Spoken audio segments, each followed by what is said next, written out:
Welcome to the first of what I hope will be a regular podcast series to digest and discuss the bestseller book from author Peter Attia. Here's the book right here. I just got it today. I'm going to read my favorite plug for this book from one of my favorite human beings on the planet, Hugh Jackman. I just think Hugh Jackman is like the total package. The guy is a good husband. He's jacked. He's Wolverine, for God's sake. He has amazing pipes. He has no problem being a Broadway star.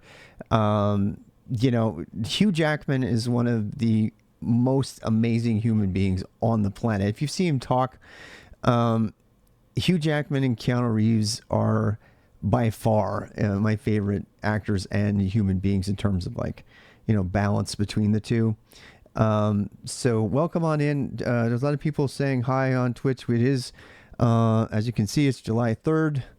Most people have this day off. I will be doing a little bit of work later today, if you're interested in that. But I wanted to take a moment to talk about this new book that just came, and I wanted to start out by reading what Hugh Jackman had to say. Dr. Peter Attia is someone I trust with my life.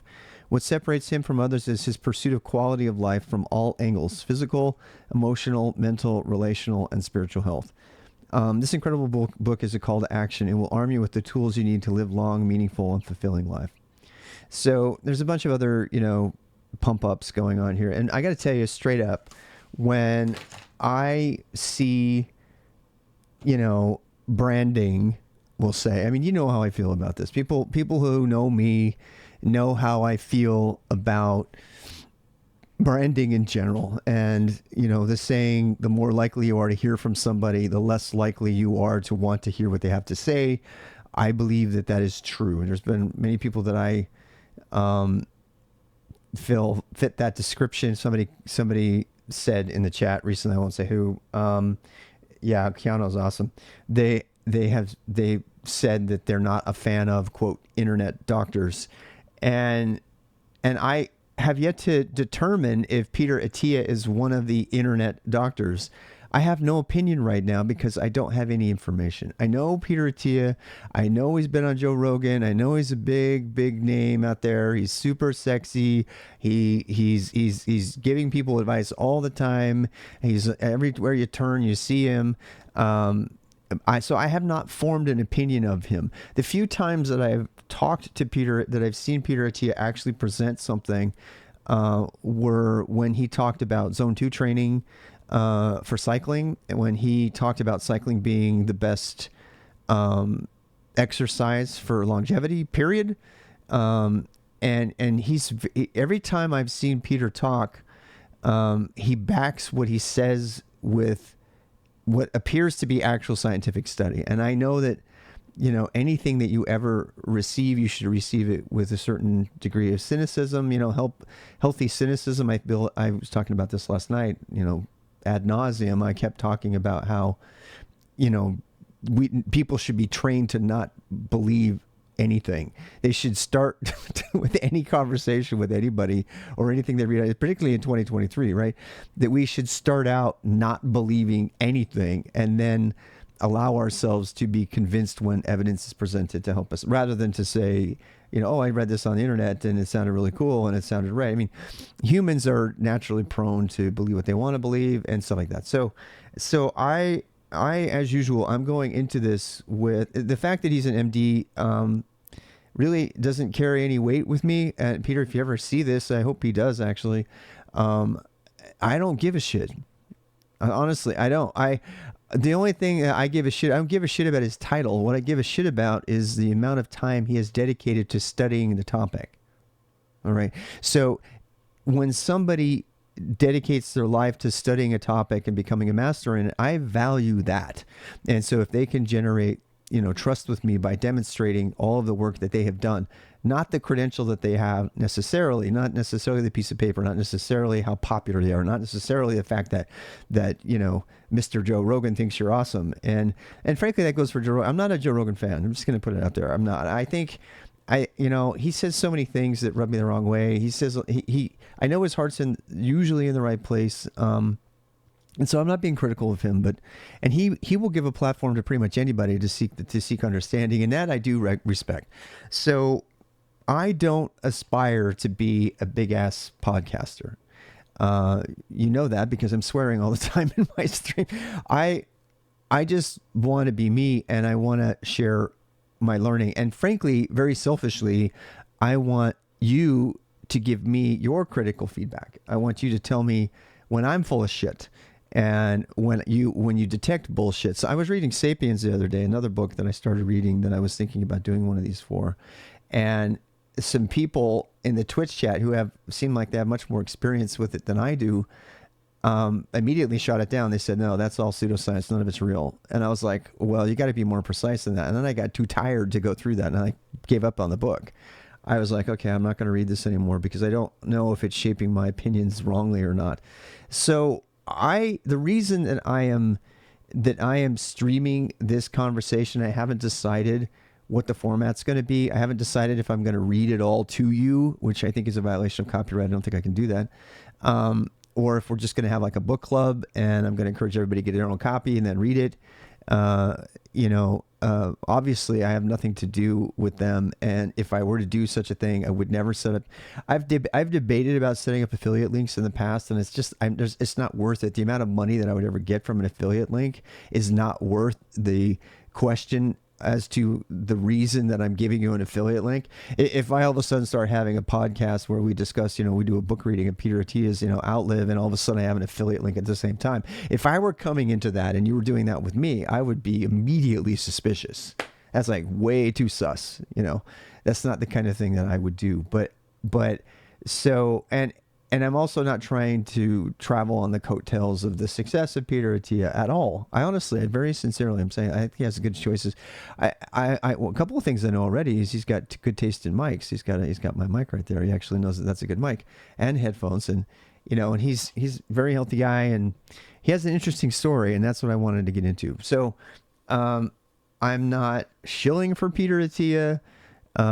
I'm also not trying to ride on his coattails of fame. I'm just reading a fucking book about how to stay alive longer because I'm an old man fighting inflammation, fighting low T, wondering whether I should do testosterone therapy, wondering whether my wife should do her estrogen therapy, wondering how we can live a bit longer because we have so much more to do. My wife actually shared with me that she'll have crippling fear of death because she's a cancer survivor. And I can share that. My wife only has one kidney, and that cancer snuck up on her in her 20s and caught her completely by surprise. And to this day, she's very meticulous about lots of different things, not just because she's German, but because she is constantly aware of her mortality. And both of us are in our 50s now, and we want to live long, happy lives. And we understand from the Oxford, PhDs on geriatrics and things like that we're going to enter an era where longevity will be prolonged well into the hundreds, maybe even the 200s, by the things that are coming. And there's actually kind of a sort of a non-scientific, fun interview with that guy about whether you're gonna make it. Did you make the cut? Like, if you live past a certain age, are you gonna live to be a Met? By the way, do you guys, anybody seen there's a Netflix special about the Mets, and what's the name of it? Anybody remember? There's a really great sci-fi about this kind of thing, and the sci-fi is based on a really good book, and it's actually one of the best sci-fis that's ever hit on Netflix. I can't remember. Altered Carbon, that's it. Altered Carbon. If you ever get a chance to see Altered Carbon, they have this concept of a Methuselah, right? And so the upper 1% is now not only the most powerful, they literally live in the clouds. And they have a way to re-download and to save their consciousness and to live forever. And I mean, it's a fun sci-fi. I really, really liked it. I thought it was really well done. I didn't read the books. I watched it, but I really enjoyed it. It's very bloody, so if that's not your thing. But it dabbles into what AI would look like and all kinds of really fun topics. And if you're into sci-fi, I like sci-fi because it can dive into those kind of topics and deal with them in a metaphorical way without pissing too many people off. And one of the main themes of that sci-fi is, what does it look like to live forever? And and how would you do it, and what are the criteria? Now it's also a very sci-fi approach to living forever, but there are the guy who played the first what was his name, played the Joker in the oh god, what was it called? There's another show about longevity where they have pigs everybody has a pig that has their organs, that they can make their organs and so they can live forever. And the guy is the old guy and he keeps having flashbacks. What's the name of that one? It's another good one too. Upload's a good one. The whole virtualization kind of our consciousness kind of thing. So the idea of longevity and living a long time is something I think that appeals to everybody. But more importantly, it's something that I am interested in right now. And that's why I'm streaming about it. Honestly, that's the bottom line. I'm not dreaming about it for any other reason. I want to tell you something though about a good. I considered long and hard whether I should get a Kindle book, and I paid the $30 for like the actual paper book, and I killed a tree. Oh my god, I killed a tree, but it was glorious. I wish you could smell the pages of this thing. Oh, the smell of freshly minted book. Oh, that smell from the library. There's so many young people who have no concept of that smell. Yeah, there's so much associated with the smell of a nice... I'm just sniffing this book like crazy. Oh my God, it smells so good. It's got that smell of like a really good binding and, that great paper, a little bit of leftover pulp in the paper. And it's just that smell of like, sort of dusty library bookshelves. To a guy like me in his 50s, this is the smell of intellectual freedom. You go to the library and there's no internet. And my wife, actually, when I had her, I forced her to smell the book today. I said, you have to smell this. Oh my God. My wife and I have a love language. It's really fun. I should probably share this. I don't know. My wife and I have a love language. We never let the other one go without smelling something that we know that they will enjoy.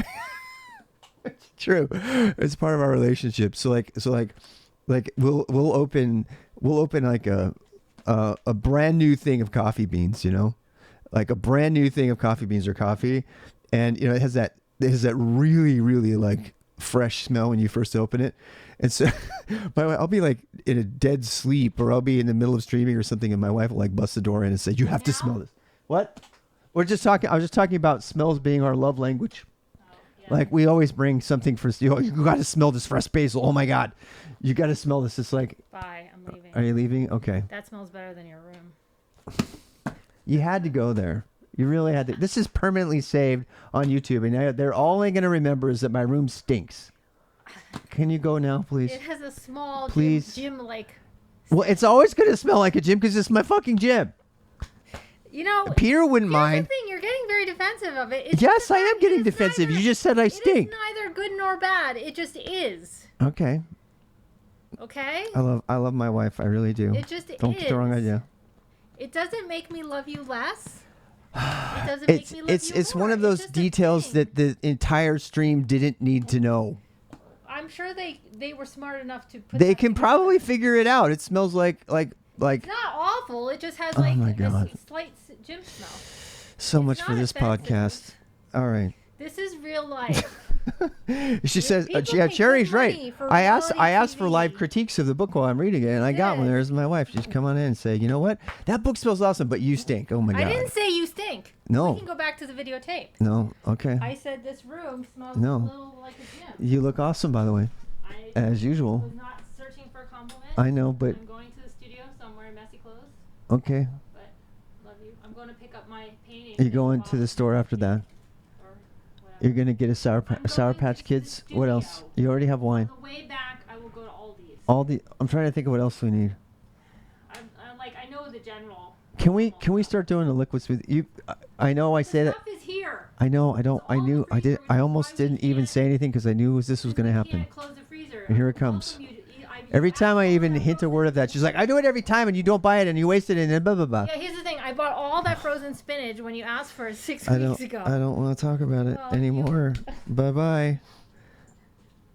It's all... And then she smacks my head like Benny Hill. Bye-bye. No, Benny Hill's much harder. That is not like She slaps my bald head all the time. I tap it. My wife is a 1950s man. That's not true. If I'm the 1950s man, I'm also the 1950s housewife combined. Yep. Like one of those split things where I have the dress on one side and the suit on the other. This has been a moment with Doris Kaffner, my wife of 10 plus years. I know. Bye. Love you. But how long does I have to go till I'm your longer wife? I don't know where to take that right now. I love you. The wife that's been your wife longer. What the hell does that mean? That I've been married to you longer than... It's a competition. You want 19 years, 18 years. Okay. Yeah. I can do this. Well, that's why we're talking. Okay, there we go. To bring it back to longevity, we got to live longer so I can put up with Benny Hill head slaps, objectification where she grabs my ass. Oh my God, that ass. And treating like a German child. I'm sorry, it comes with the territory. You marry, it's what you get. It's what you get. So all package. It's a wonderful, lovely, wonderful package. I would rather have a woman that tells me directly what they're thinking all the time than have to beat around the bush and guess what they're thinking and then not guess wrong. And then you know the kind, right? You have to like, well, why didn't you tell me that? Because you were supposed to know. Well, how was I supposed to know? Well, you were just supposed to know me. I would rather have a German who tells me exactly what they're thinking, exactly what they want all the time than to be with that person. By the way, it also makes sexual experiences phenomenally awesome. That's all I'm going to say about that. All right, moving on. So, do you want to answer the longevity? No. Are you must have the answer as usual. We have people that are very active in the chat. They want to give me their input. And I want to read their input, but I also want to get going on the book. So, I am going to read all the chat. Underlying communication, it's hard. I know. Maybe it's because I'm autistic. I don't know. I'm not autistic, actually. I think I'm on the spectrum. I have not been diagnosed. I don't want to take away from people who actually have been diagnosed. I did talk about that the other day. That has caused me to go deeply into things. And yes, I stink. And if you don't know I stink, then I don't know how you would not know that. I'm on my bike all the time. You know, this is a gym. This is literally a gym, and it's the place I work, and it's the place I sleep. It's the place I am all the time. But I was trying to make a nice, happy memory of like the library and smelling books, and my wife took it there. Okay, let's read the introduction. Shall I tell you what? Let's take a few comments from the chat, since I'm sure somebody has something to say now. I'm going to go all the way back, and there's like the chat's like streaming across. My God, we got so much chat today, which is great. I'm going to go pretty far back and start to pick out some comments here. No cursing, 1500. Somebody doesn't want me to curse. That's not fucking happening.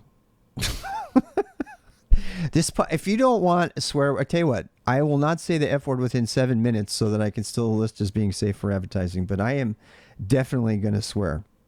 That is definitely happening, just letting you know. Yes. Father of at least 550 banned for donating sperm. Yeah, that's the article we were talking about yesterday. That is unrelated to today's topic. Saxophone Cows was awesome. Oh, yeah, we were playing that last night. You guys, that was all last night. I see people referring to yesterday's chat. Any 4-day weekend enjoyers in chat. All of us. Most of us, anyway. First, okay, so I think I found where we are.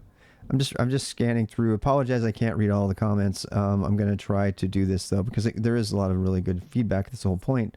Keanu Reeves is definitely awesome. Jean Valjean. Oh, Jean Valjean, yes. I actually have the answer for auditivity. Hey, Mossy, you typed it wrong. I haven't seen any of the movies, but I read somehow the articles on how he is an amazing human being. You're talking about Peter or Keanu? I think you're talking about Keanu and Hugh Jackman. Yeah. Longevity is based on the best science we have. Joe Rogan is a humbo. No, I am getting that book tomorrow and read it as well. Oh, okay. So yeah, let's talk about that. That again, I am not pushing this book, but if you want to read the book with me, if you want to read Outlive with me, I am going to set a reading schedule for myself. One of the reasons I'm doing this stream is because just like with any book club, it's kind of fun to have a little bit of accountability to one another and also to talk about it. I mean, you know, rather than boring people who don't want to talk about the book, I've never actually been to a book club, but the idea of a book club appeals to me because you have all kind of signed up to read the book together. So you can, it's kind of like a support group for the reader of that particular book. You can get together and you can talk about it and they will care. Right? They will care about it, you know, as opposed to boring your spouse who doesn't give a shit. Now, my wife happens to be interested in this topic right now at the same time. We'll see. Right. And a lot of times she'll just want me to boil it down and give her the highlights, and that's fine too. And I feel like I'll be prepared to do that more if I read it on my own and I'm, you know, sharing it and talking with people about it. I'm actually thinking about reading some of it while I do the longer runs and the longer rides. I'm gonna get a light. I already have a light. I'm gonna give a light for my bike, and so some of the I don't know if I'm always going to be you know, biking on stream, and so some of the reading I think I could actually do while I'm on my bike, and because, you know, lightweight bicycling is very conducive to reading. And so that I may actually end up buying the Kindle version at the same time because of that. I can put it actually on the screen, and I could read from the Kindle. Oh, hey, we get another bonus visit. Oh my God, what did you get? Did you give me Give me my hanger back. Oh my God, can I open it? Yeah. Okay, we're doing an unboxing apparently. Doris let me have one of her works of art. What was this for? This was for the skate park that they did, right? Yeah. Didn't they do the mural art at the skate park? Is this the one that I wanted? So she was contracted to make these. Here, I guess I'll zoom in. I don't normally zoom in. I don't like it, but for this I can. She made this skateboard. She painted this skateboard. Yeah. It's so cool. It's kind of like a thing to hang up on. So that's his fishing line. He didn't give me back the real hanger. You didn't get the real hanger. So they actually make skateboard decks just for the art, just for skateboard art. And she was one of the contributors to the group. There was how many? There was like a whole bunch. There was a lot. They put them all up and everything. Thank you so much for that. You're welcome. Appreciate that. You. I love you too. So that's a thing. The benefits of being married to an artist, I highly recommend it. It's worth it. It's worth all of the hassle. It is. It's really worth all the hassle. And look, it's not a hassle. It really isn't. It's just being married. I mean, let's be real. Anyway, so if you want to get the book and read along with me, I will be posting my reading schedule. I do not read anything quickly. I'm just going to tell you. I am methodical when I read. It takes me like a month to read The Hobbit when I read it, or the, you know, Lord of the Rings, one book, because I like digesting it. I like talking about it. And the reason that I want to read it that way with y'all is because what I will do, I mean, another reason I got a paper book is I am a huge fan of like just destroying the book with markup and ideas and writing. And so I'm going to be doing a lot of that, you know, writing in the book and notes and stuff like that. And so at the end of the week, or whatever time frame we would pick up, I'm going to go through my own notes and stuff. And I probably will make a few Zettelkastens where I have to, you know, organize my thoughts about it as we go through it.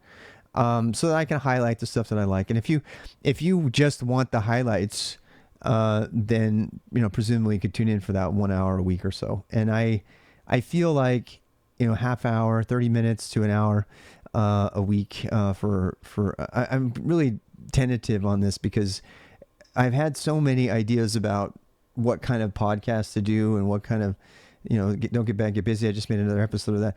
I don't want to pump up the expectations of anybody on my Twitch stream, because beyond the ability that I have to do, but I am good. This is one of those cases where I am actually going to be reading the book, and I want to keep reading the book. And I think by doing that would be one of the ways to go. The Innovators also kept me going for quite a while, but this, and I'm super interested in the Innovators, and I will probably try that with that book as well. I think that reading the book aloud, as I tried to do with the Innovators, is not sustainable. It's just too much content. There's no way I'm going to be able to do that. But I think getting together, and maybe even in Discord, we'll see, talking about the book and that specific chapter. First of all, I think it's perfectly within the terms of service for Twitch and for YouTube and for the American law, copyright law. And secondly, I think it would be more interesting to people that are just turning it on their just turning the podcast on. They just want to listen. They don't want an audio book with commentary. They probably just want, well, what was your takeaway from this week? And what were the highlights? Like, what is the main point? Can you summarize what it was about? There's got to be a lot of people who aren't going to want to buy the book, and they're not even going to want it, but they may want to. They may want my interpretation or someone else's interpretation of the gist of that chapter and that reading. So then I can boil it down to, okay, this, the seminal theme of this particular reading is, this and such, and I can say whatever it was. So this is something new. I haven't tried it before, and I'm hoping it'll be successful. I think it will be. It's particularly because we now have a podcast format on YouTube to publish under. So I'm a big fan of audio content. I actually think having good audio content is more important than video content. And the video is just supplementary. And I'm a big fan of that. So anyway, if you want to follow along, go ahead. I'm going to keep reading the comments a little bit. I'm going to scan through them. So if you want to read with me, go for it. A lot of people saying hi back. There will be cursing. Harari is a decent, reputable human being. Sapiens is a good book. Okay, I don't know about that one, but I think you're probably right. We can talk about Sapiens at a different time. I actually do want to read Sapiens at the same time, but this is more important to me right now. Miguel Nicolas, call Harari a marketer. Yes, okay. That was the Sapiens comment that I made. What else we got here? Let's see. Please read Thinking Fast and Slow by Daniel Kahneman. It has helped me navigate life a lot. Nice. This is why we're doing this. Yeah, my mother had cancer, fought cancer. Reincarnation therapy. Here's a funny thing. Speaking of longevity, you want to see something funny?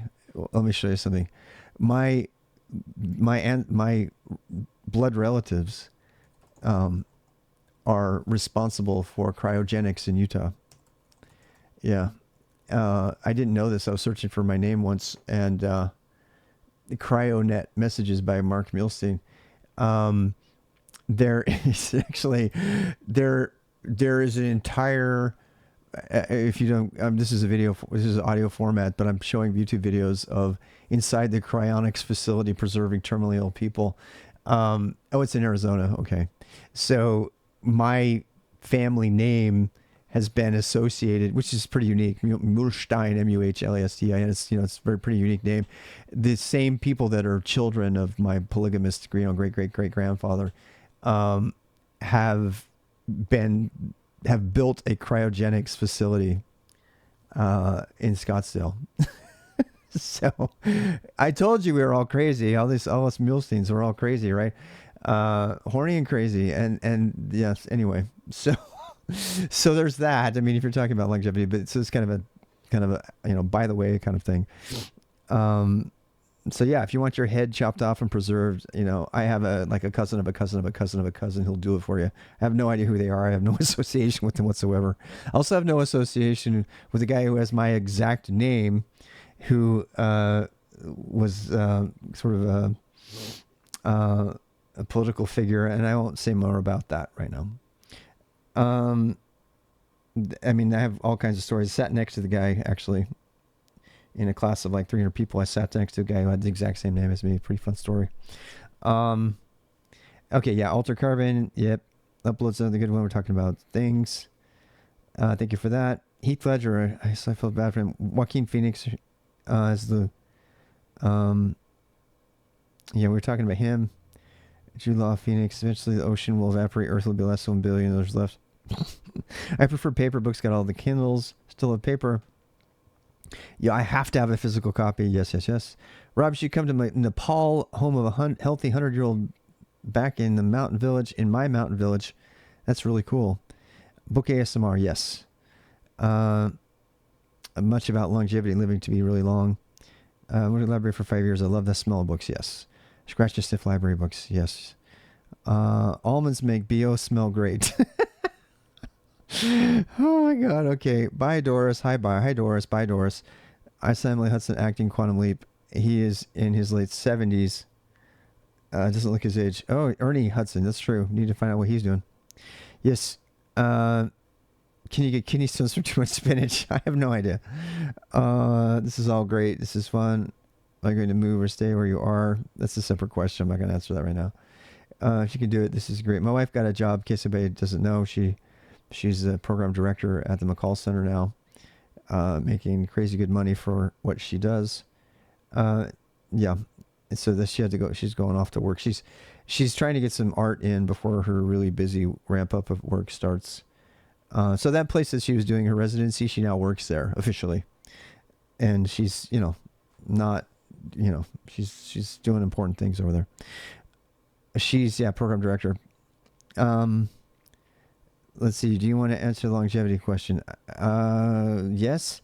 Привет. Вы реально знаете русский язык? Да, почему? Somebody's asking me if I actually speak Russian and read it.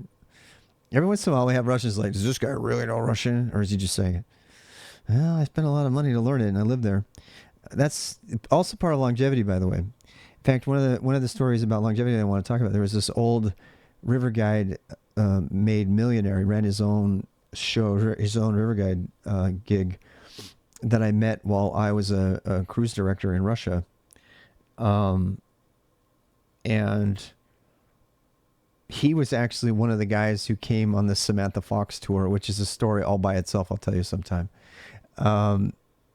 This quick version of the story is that the equivalent of sort of the Oscars and the Emmys combined in Russia rented the ship that I was in charge of, the Leonid Krasin on the Volga, when I was there in 1998, 1999, something like that. And the lead act on the ship was Samantha Fox, and she came on, and I got to know her and her posse. And I have all the details of that story in other videos. I'm not going to go, but there's a lot of really fun story to tell there. Point being is that there was there were like 8 Americans that were slotted to be on the cruise, and the director of the company asked me if I was okay being with them and helping them hobnob, even though these other people had bought off the ship because they still wanted to go. And these people were asked if they still wanted to go. The reason this is relevant is because one of the people that agreed he still wanted to go was this like 65, 70-year-old leathery, and I mean leathery. He was like the definition of leather, retired entrepreneur who created a Southern Utah river guide company, and he was very wealthy. And I know that because he was buying hookers all the time while he was there. And seriously, we wouldn't see him for like a day or two at a time. We're like, is he okay? And he was like holed up in his his cabin with Russian hookers, and he would come out and then he would go to dinner, and we'd see him at dinner. Because I mean, again, my job was to kind of babysit, not barely babysit, but kind of, these 4, 6 to 7 people. It turned out that they just wanted to be a part of this situation. And so I actually allowed myself to have fun on that cruise. And that's what the story's about. I'll have to tell you about that on another day. But so I made friends with the posse. I actually got to stand in for the bodyguards with some ex-KGB people, and I got to do some tech support, and I got to meet Samantha and have dinner with them and everything. And it was I got to go on stage with Samantha Fox, this big ass, thing, and got to sit in the.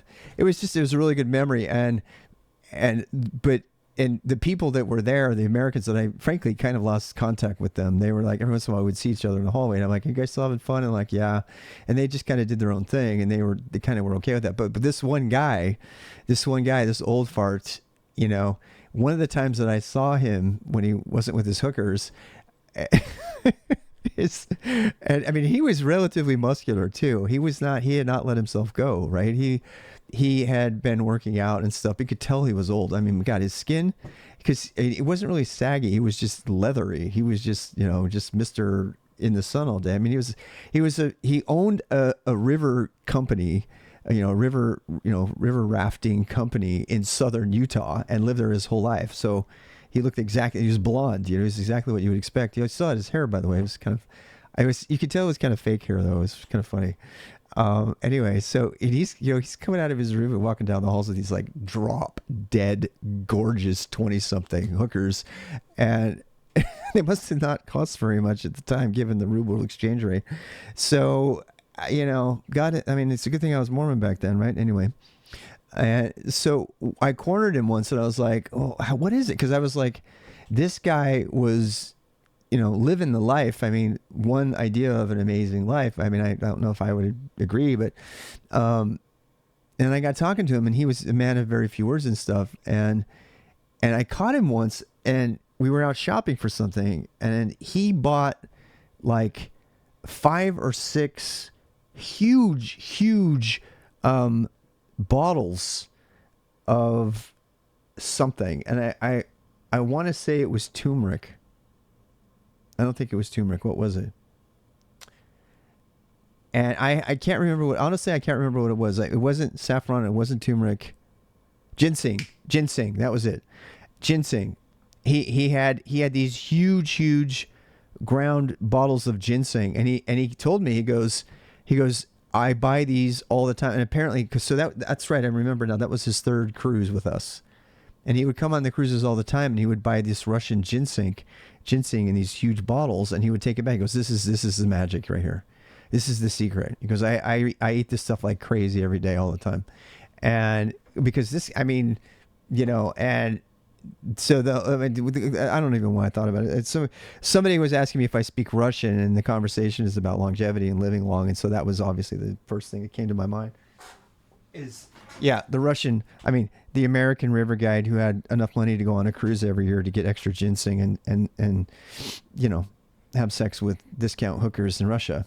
They weren't discount, by the way. They were top notch. I assume. I don't know. I mean, I had no relation. So anyway, yes, я говорю по-русски. Я не буду говорить по-русски немножко, я читать не буду на русском, потому что если я постоянно говорю по-русски, кто-то ничего не понимает и не знаю. Это понятно вам? So yes, I'm just saying, yes, I speak Russian, but I'm not going to speak a lot because people get mad at me because they don't understand. And so, yeah, there we go. Short skirt, long jacket. Yes, I love that one. Somebody's sending me an article. I'll have to go read that. The Immortalist by Albert Gray. I am inspired. Don't die. Self-diagnosed Aspie. What was science? What is Outlive? Outlive is a book. I need to refocus. Okay, we're almost done with the comments here. Hopefully I'll get to them. That was me trolling. Look at the screen. You're not an Aspie, I tell you. Oh, right. Participants were given human growth hormone, metformin, and DHEA for a period of results. Results show the average of 2.5 years biological age marker reversal. Wow, pretty cool. Rob has very high emotional intelligence. I don't know about that. Oh, it's a book. Sorry, yes. People are listening to the stream. First couple of types today. How much do we have? Do you have to have a Discord? I do have a Discord. ! Discord. You can go get that. There's the thing about Doris. Wow, what a good wife. Everybody's laughing at me. They thought that was funny. I'm just kind of scrolling past all the ribbing they're giving me. MRI image can physiological flows of fluid without contrast in arteries, veins, and wow. I will get the Audible book. No paperbacks, Kindle, audio. So yeah. Audiobook is just an ROI. I am not rich, nor am I. I'm watching your stream, quote, creating VMware virtual machine for beginners. Do you have this package on YouTube? I can't seem to locate it. I think that should be on YouTube. Should be the last one. It should be the last video I did. Let's see. Good science fiction, yes. I read it in high school. Okay, I'm going through faster. Вы знаете русский, да. Я из России. Отлично! Another Russian saying hi from Russia. Здравствуйте, дядя Роб. Хорошего вам стрима. Hi, Uncle Rob. Hope you have a great stream. There's lots of Russian friends today. Thank you. Спасибо. Let's see. So I'm from Russia. A lot of people, it's amazing how much Russians are interested in, the whole ice bucket challenge and that kind of thing, where like jumping in ice for longevity and all that. There's a lot of very serious age-related studies. So controlled fasting. I watched a whole documentary about extreme fasting and controlled fasting. There's a center in Russia. It's either Russia or Ukraine. I can't remember, where you actually check in for a month and they do fasting to address a whole bunch of things, including cancer. And it's interesting. You go watch the documentary about it. And so the Russians have been interested in longevity for a very, very long time. And a lot of they have a lot of, I don't know. I'm just saying that because there's a bunch of Russians in the stream right now and I'm reading their comments. Ваш русский отличен. They think my Russian's awesome. Thank you. I wonder if Doris's new job is a better option than getting into graduate program. Absolutely. But we're not going to talk about that. That's for another day. Right now, we're going to stay on topic. We're talking about Peter Attia, MD, who wrote the book Outlive, and we will be starting a book club to read it. In case you're just joining us, you're watching rwxrob.tv or listening on the podcast, the Outlive podcast, the Book Readers Club that will now have a regular podcast you can subscribe to on YouTube.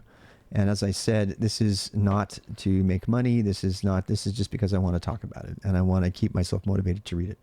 So let's actually dive in and read a little bit before we close off today. Some people taking cold showers every day. Wow. Okay. I probably should take a cold shower.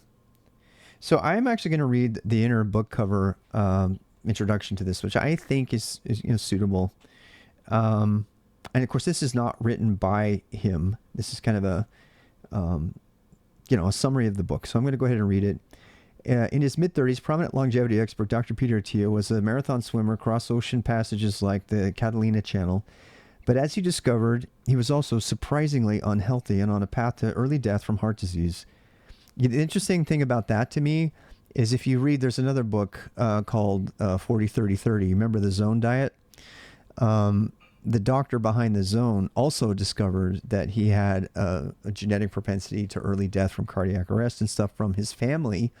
And he set about to discover what was going to keep him living longer. That is the same. I've read this about Peter before, that from everything I've read, that is what he claims was his motivation for living longer. And some of his story I have in parallel. Just as some of you may not know, I'll summarize really quickly. I've been an endurance athlete my whole life. I'm the oldest of 8 kids.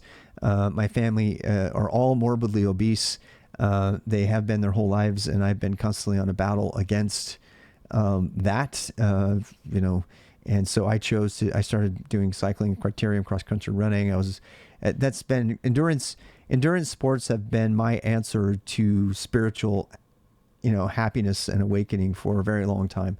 So I have that in common with Peter. That was just kind of an easy no-brainer for me to go out on my bike. I used to feel guilty riding my bike on Sunday because it's Sunday. I was breaking the Sabbath, but I was actually doing probably one of the most spiritual things you could ever do.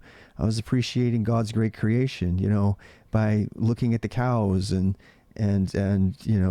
enjoying, a road that I wasn't going to die on because I could actually ride around in Utah, And I had some of my most spiritual experiences in my life have all happened outdoors while I was running or going on hikes outside or doing something, And then I went on to do triathlon in my 30s. Upper 20s and 30s, and I was on Nike Team's triathlon, and I was in Nike's Masters competition, and competed against all kinds of people of all different age ranges, even though I was in my 30s, and kind of have kept it as a center point of my life. In fact, fitness has been my rock. Those of you who know me, in fact, yesterday I went off on, the psychological health challenges I've had for my whole life. But the one thing that's been constant in all of it has been my physical fitness and my ability to maintain my physical fitness. So it has felt like my rock. And every time that wanes for any reason, like if I, like this last couple months, I gave up streaming a little bit because I needed to get back my weight back down and get back. As soon as I feel like I lose control of myself physically, I feel like I'm losing the final shreds of my identity, because my identity has been tied up, not so much in looking hot, but having control of my physical well-being. And so I really relate to Peter on this particular point, because particularly now that I'm hitting 50, I'm starting to realize that I don't have control. I feel like I'm losing control of things that I felt like I had totally mastered. And now that feeling of disorganization actually starts to affect me in other areas, right? It starts making my brain not work and making me worry, and it puts me in a different place, right? So I mean, feeling like you have a handle on your physical health I think it can go a long way to psychological well-being as well, not just because of the dopamine and the serotonin and everything they produce from good, positive, healthy experiences, but because you know that you're doing your best, and your identity is tied based on that. Even if you're not, picture perfect according to somebody's idea of beauty, you know that you have the consistency and stuff. And so that triggered that thought when I read that. So he says that even though he was healthy and doing, these great endurance things, he was on the path towards early death. This knowledge launched him on a quest to understand longevity, how and why we die, and how we can delay or even prevent the chronic diseases that kill most people, including heart disease, cancer, Alzheimer's, and type 2 diabetes, all of which have been in my family in some way. Actually, Alzheimer's, no. But no, I guess my grandma probably had Alzheimer's. We didn't get her diagnosed. I'm just thinking about it anyway. In this groundbreaking, there's some great comments there. I'm not going to read them from the chat. I'll read them later. In this groundbreaking manifesto for living better and longer, Dr. Attia, I assume that's how it's pronounced, by the way, explains how this journey led him to rethink his approach to healthcare. For all its success, mainstream medicine has failed to make much progress against these age-related diseases. Too often it intervenes with treatments too late to help, prolonging lifespan at the expense of health span or quality of life. So that's reactive medicine versus proactive medicine. I don't think he's shilling Eastern medicine without science. I don't think that's happening. Even that's not bad, but still. Dr. Attia believes we must replace the outdated framework with a personalized, proactive strategy for longevity, one where we take action now rather than waiting. This is not biohacking. It's a strategy and science-based approach to extended lifespan while also improving our physical, cognitive, and emotional health. Dr. Attia's aim is less to tell you what to do and more to help you learn how to think about long-term health in order to create the best plan for you as an individual. And Outlive readers will discover blah. So I have to comment on that. To me, he's basically saying, look, we live in an age where people have the resources to do their own learning, to do their own research. And my wife and I were just talking about this the other day, that in 2023, your chances of self-diagnosing by symptoms are much higher than they used to be. I'm not saying don't go see a doctor, but the way, at least in America, the way the system is set up, your doctor is not going to know you. And there's a lot of resources, particularly now that AI is on the scene. AI can take your symptoms and look at you, and there's already AI to identify cancer cells and the carcinomas and stuff like that. You just take a picture of it and you can see whether it's a basal cell melanoma or whatever. You can actually find that kind of stuff out. So we're living in an age where the role of the doctor in diagnosis and preventative medicine is going down, and more is coming out about how we can live longer and more healthier. So I'm super excited to read that part of it. Especially the focus on helping individuals take control of their health and proactively go about it. And if there's one thing that my obese, overweight family has taught me, who, by the way, had to have My parents had very extreme surgery to reduce their weight, and it still didn't work. Is that it has to be from within. You can't reactively deal with the problems and binge and do whatever and say, oh, and that's just how the way I am. It is a fundamental change in the way you look at yourself and your relationship with the world and your relationship, frankly, with your God. And I'm just going to go on a limb here before we finish reading this inset. I'm going to say it. I'm going to say it at the risk of getting, attacked. I'm going to say it anyway. If you believe in God, then the single greatest gift God has given you is your body. The second greatest gift is the place that you live. And if you truly love God, sure, you want to obey God's commandments and stuff like that. But if you truly love God, and the two greatest gifts God has given you, your body, your health, and this earth, the three, I guess, then why the hell are you not respecting those things with the utmost sacred respect? And I'm speaking to myself here. Why do we allow, if you truly believe that in God, and even if you don't believe in God, you can not have to believe in God to realize that life is the greatest, most precious thing you've been given. And if you just thumb your nose at it, and if you choose to snuff your life out early as a rock star and be a hedonist and all that stuff, fine, right? That's up to you. It's your life to do it with. Maybe you want to, live long, live really intensely, and you want to burn out early. That's your choice. I'm not even going to judge you for that. That's not what this is about. What I'm saying is,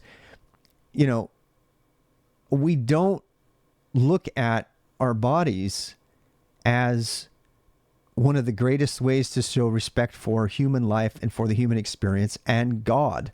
If you truly claim to worship God, and you binge eat every day or all the time because you can't drink, because alcohol is against the religion, and you willingly disrespect your body to the point where you become type 2 diabetic, you become a dependency on everybody around you, you start taking on welfare from the church, and you ultimately end up hurting your back or blowing out your ankle or some shit like that. And that's you, and then you say, well, that's just how I am. That's just my free agency to behave like that. Well, you don't understand. That's my weakness. It's like being an alcoholic. Food is my weakness. Okay, fine. All of that. But it's not okay to be an alcoholic either. It's not.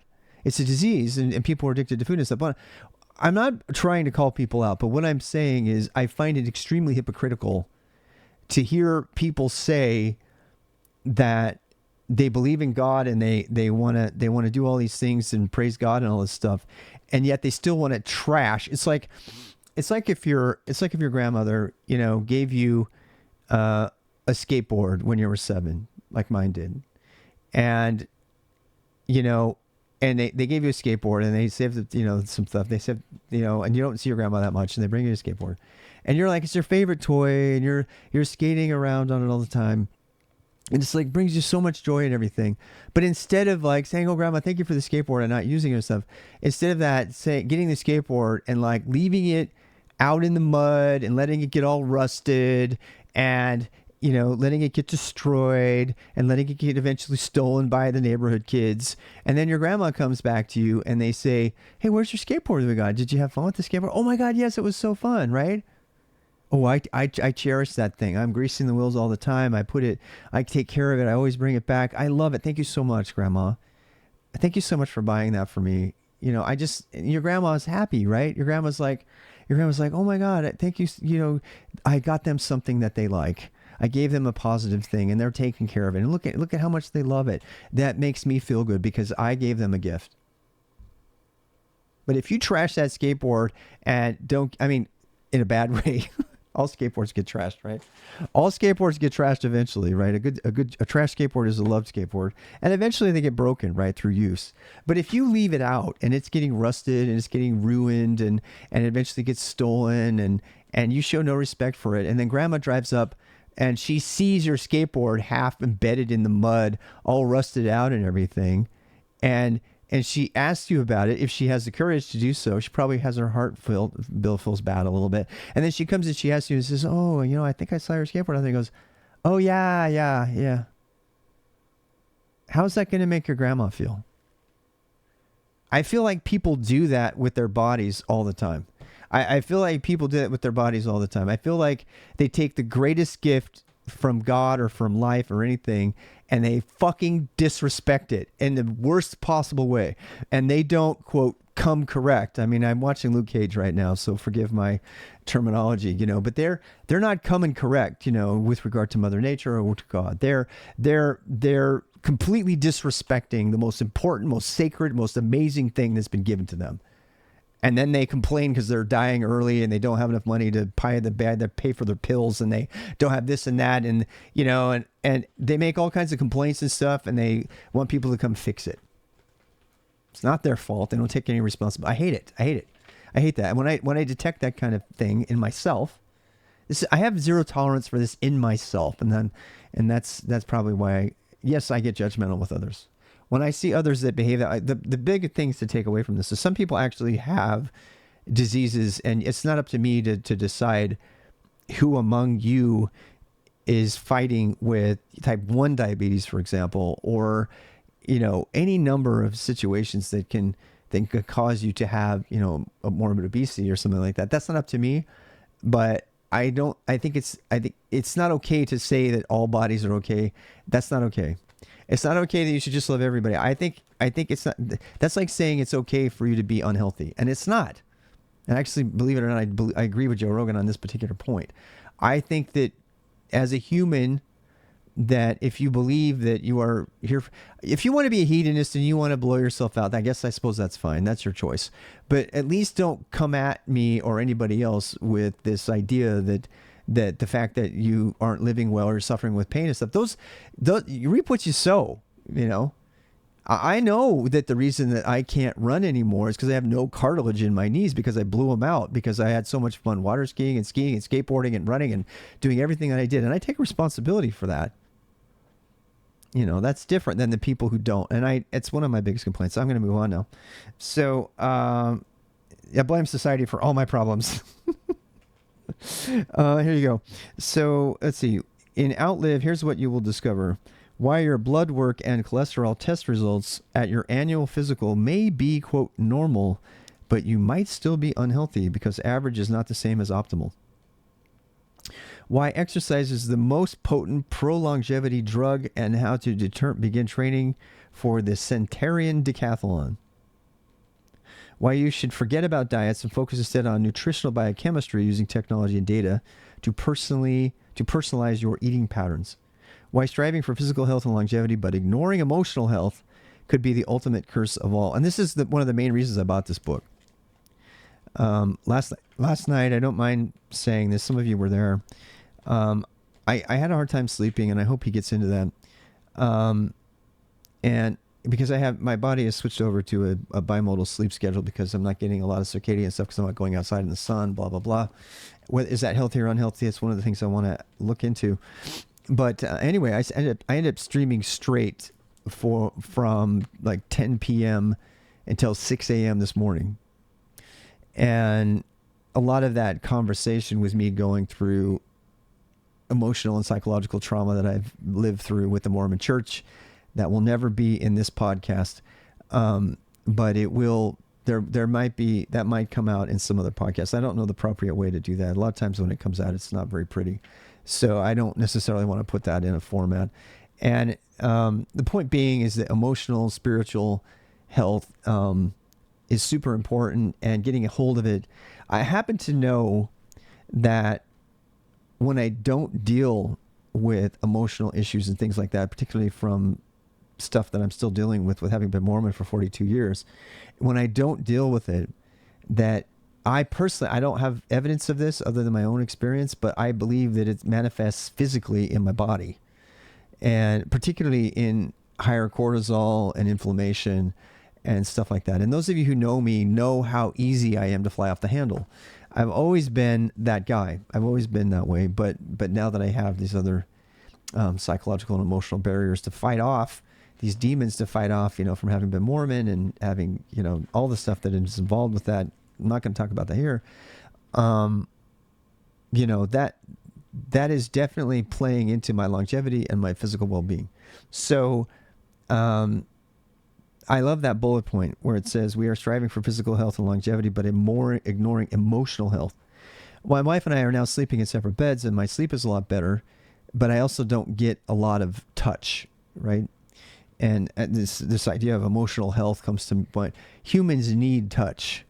We need touch. We need either a pet or we need another human to touch. It's a part of what we've been born to do, and I noticed that is actually. So Doris and I actually have a thing now where we'll usually give each other a hug usually after I've had a shower, because I don't want to hear about how much I stink. By the way, she stinks too. She does. I mean, I don't mind her stink as much as other people. That's how you know you met your soulmate, is that their stink doesn't bother you as much. True story. We'll talk about that another time. But yeah, sometimes I'll come up and give her a hug. She goes, "Oh, I didn't brush my teeth and I stink." And I'm like, "Yeah, I know, but I love you anyway. Give me a hug." And other times she comes to give me a hug and she's like, "Oh my God, you smell horrible." I'm like, "I don't know." And she still give me a hug and she'll give me this. She's like, "Look, I'm not." She doesn't say you stink. She says it smells horrible in here, which to me is the same as saying I stink. Anyway, the point is we need emotional health, and a big part of emotional health is love, it's acceptance, it's community, it's bonding, it's touch, and it's physical fitness. In my opinion too, it actually helps me crazy with my emotional health. Those of you know this, if you see me riding on my little bike behind me, I'm pointing at my Wahoo Kicker Bike 2. It cost me $6,000 and is worth every fucking penny. And because I can get on it and I can ride to these imaginary hills in France or whatever, and I can watch Twitch streamers and sing along and sprint against another 60-year-old. It turns out Kat, by the way, you guys remember I was racing against somebody yesterday? Kat's over 50. So I was racing against somebody in Zwift the other day, and it turns out she was also over 50. She also had her max difficulty set to 0, which made me very sad to discover, because I was having a nice race and we got on the hills and I was like, man, I can catch up and I'm going to do good. And she didn't have any heart. Anyway, we're going to talk about Zwift. Peter actually does Zwift, I think. I think he actually does Zwift as a way to bike and longevity. The number of people over 50 who participate in Zwift, ZWIFT. Again, I have nothing to do with them. I'm a subscriber. I'm a huge fan of them. I regularly make call-out videos because they break shit all the time, and it pisses me off. But I did like Downtown Titans 4 times, didn't get credit because of a bug. So I complain about it all the time, and but it's one of my favorite things. If you do want to tune into my stream and watch me sweat or sprint, I actually put a clip of me sprinting my first race the other day. At the end, I got up to 840 watts. I didn't quite cross over the 900 watt barrier, but it was really fun. Anyway, and the last paragraph here: lifespan and health span are far more malleable than we think. You can plot a different life path for your life, one that lets you outlive your expectations to make each decade better than the one before. And I kind of think it is on like a decade or a 5-year scale. How much time we got? How much time are we into this stream? Let me just look really quick. I don't want to go too long. Oh, we're in for it an hour. It's about long. About time for me to end. I'm going to go ahead and read a few more comments, and we're going to go ahead and wrap up because I want to keep these down to about an hour. I'm not promising you an hour, but I do want to keep them down around an hour. Don't judge a skateboard by its appearance. I was shocked to find out Rob was 55. My mom is 61 and has been through a lot. She looks like she's 40 years old. Nice. I don't look a day over 85. I think people who are mixed with many races live longer. I do too, frankly. I don't have any science for that. My family is very mixed. Relatives are from Sweden and Iceland. Interesting. I'm 23. Honestly, I find it baffling how many people will try to optimize their life to the tiniest detail but care very little about their physical body. You only get one. I'm going to call you out, Power Coffee, because I love that comment. That is a comment from Power Coffee. I'm going to read it again. Honestly, I find it baffling how many people try to optimize their life to the tiniest detail but care very little about their physical body. You only get one.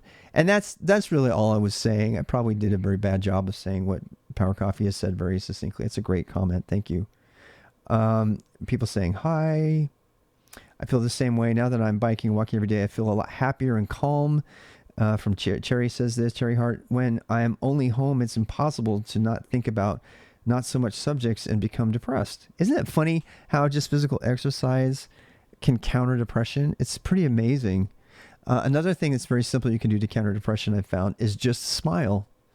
Really, you force yourself to smile. There's actually a really, and you can go study this, but there's actually an entire branch of yoga called laughter yoga. And what they do is they get together and they fake laugh. And it becomes infectious, and pretty soon the laugh becomes legitimate and the smile becomes, your body can't tell the difference apparently. So when you force yourself to smile, when you force yourself to say a joke, your body associates that with the dopamine reaction, the positivity. So if you're feeling depressed and stuff, and it may seem really silly, but if you force yourself to smile, it's one of those very simple things like going for a walk that you can do to improve your emotional health. And frankly, one of the reasons I stream very openly is because sometimes I'm extremely angry and ranty, and that's fine. But most of the time when I stream, I'm talking to my friends and you crack me up and you make me smile and you make me happy, and it's good for my emotional health. So having a community, even if you have to go online to get that community, and frankly, Twitch is a great place for that, is not a bad thing. I still think community in person is the best possible type of community, but you can't always find people who are going to make you laugh in person in North Carolina, in NASCAR USA, if you're a nerd who rides bikes. So you might have to go online, and that's where we live in a miraculous time, don't we? Where you can go do whatever, right? I'm just keep reading some of the things here. Let's see. We must either wear out or rust out. My choice is to wear out. Teddy Roosevelt. What a great quote. We must either wear out or rust out. My choice is to wear out. Teddy Roosevelt. God damn, that's a great quote. Jimmy, thank you for that. That was a great quote. Is it real? I'm not going to go check. A large number of illnesses and diseases are genetically influenced, especially given an environment. Yes. Cherry says, I think people got lost on their body positivity moment. I honestly think the movement is about the impossible beauty stigma and capitalism society puts on us, especially women. But today, some people have transformed the movement into it's okay to be obese. Perfectly said. Perfectly said. Much better stated than I said it. Right? That's really what I'm saying. And frankly, my wife and I had kind of a spat this morning because I was randomly watching YouTube, and it showed us a YouTube video where it had all these people ranking each other, giving themselves a score. And it's just one of these like curiosities you can't look away from, right? And I entertained the curiosity, so I was like watching it, and I was just absolutely disgusted. It was like and this, I'm talking about obesity. I'm talking about the way that people were ranking themselves based on some score between 1 to 10. And which I think is, that thought is triggered by Jerry's comment about the impossible stigma placed on us, right? When we say you're a 10 or a 1 or whatever, or a 5 or whatever, by what are we basing that on? Right. And so, and I was talking with my wife about this before, because I was trying to make a joke, and I said, yeah, you and I are both 5s. And she thought, she goes, wait a second, are you calling me a 5? And I went, no, I was making a joke. I was trying to say that the numbers don't matter. And strangely enough, Doris and I in Germany would have a much higher, absolutely silly, objective communist score, than we would here, because we're German, we look different. We don't meet somebody's idea of what beauty is. Beauty and health are not the same thing. Obviously, it's better to look good than to feel good, right? That whole Billy Crystal skit. So I like that point. That point is well taken. And the idea that we rank each other, that Facebook was built on what girl has the prettiest face, right? And that we still give that asshole money for some reason. I have no idea why. Get the fuck off Facebook right now. Take a moment to get the fuck off Facebook. Just let those billionaire assholes wallow in their own shit and get off of it. It's not good for your emotions. It's not good for your self-image. Just move on. Move on. All right. So let me go on. And if your health is prejudiced, it's not. Yes, that's true. let's see. I don't think it's okay to be obese, personally. So, if you're obese and it's outside of your control, I think that's fine. If you choose to be obese and put a strain on the social systems around you, it's like saying it's okay to not wear a mask and get COVID. I don't. This is a very, very delicate topic, and I would like to have some very informed, safe debate about this. I want this to be a safe space. I want people who are obese to feel like they can talk about this. But at the same time, I'm just very open with my bias against it. Because when people tell me it's okay to have type 2 diabetes and, draw on welfare that I'm paying for, and it's okay to smoke, and it's okay to live a reckless lifestyle, this is a part of a much more delicate conversation about no person is an island, right? You can't just say I'm not going to wear a mask. It gets into the whole mask thing, right?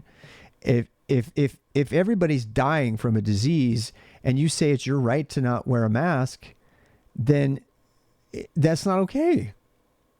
If everybody is dying from obesity and putting a strain on the system, and I'm paying for it, and my premiums are going up, we have a serious epidemic in America with obesity, and it is shooting premiums for health insurance through the fucking roof. And if I work hard to keep myself healthy, and you don't because it's your right to not wear a mask and to be morbidly obese, then I think that's selfish. I think that's inappropriate for social responsibility. People say the same thing. It's like, it's my responsibility. I can own a gun if I want to, and I don't need a fucking gun lock. Somebody gets killed, it's their fault. Yeah, it's a delicate topic, and I don't want to start a fight right now. I'm very happy to start a fight in the best. When I say fight, I don't mean a fight, right? I mean we can have a debate about this. I think we need to talk about that problem because all of us we're all members of a society of some kind. We're all members of a community of some kind.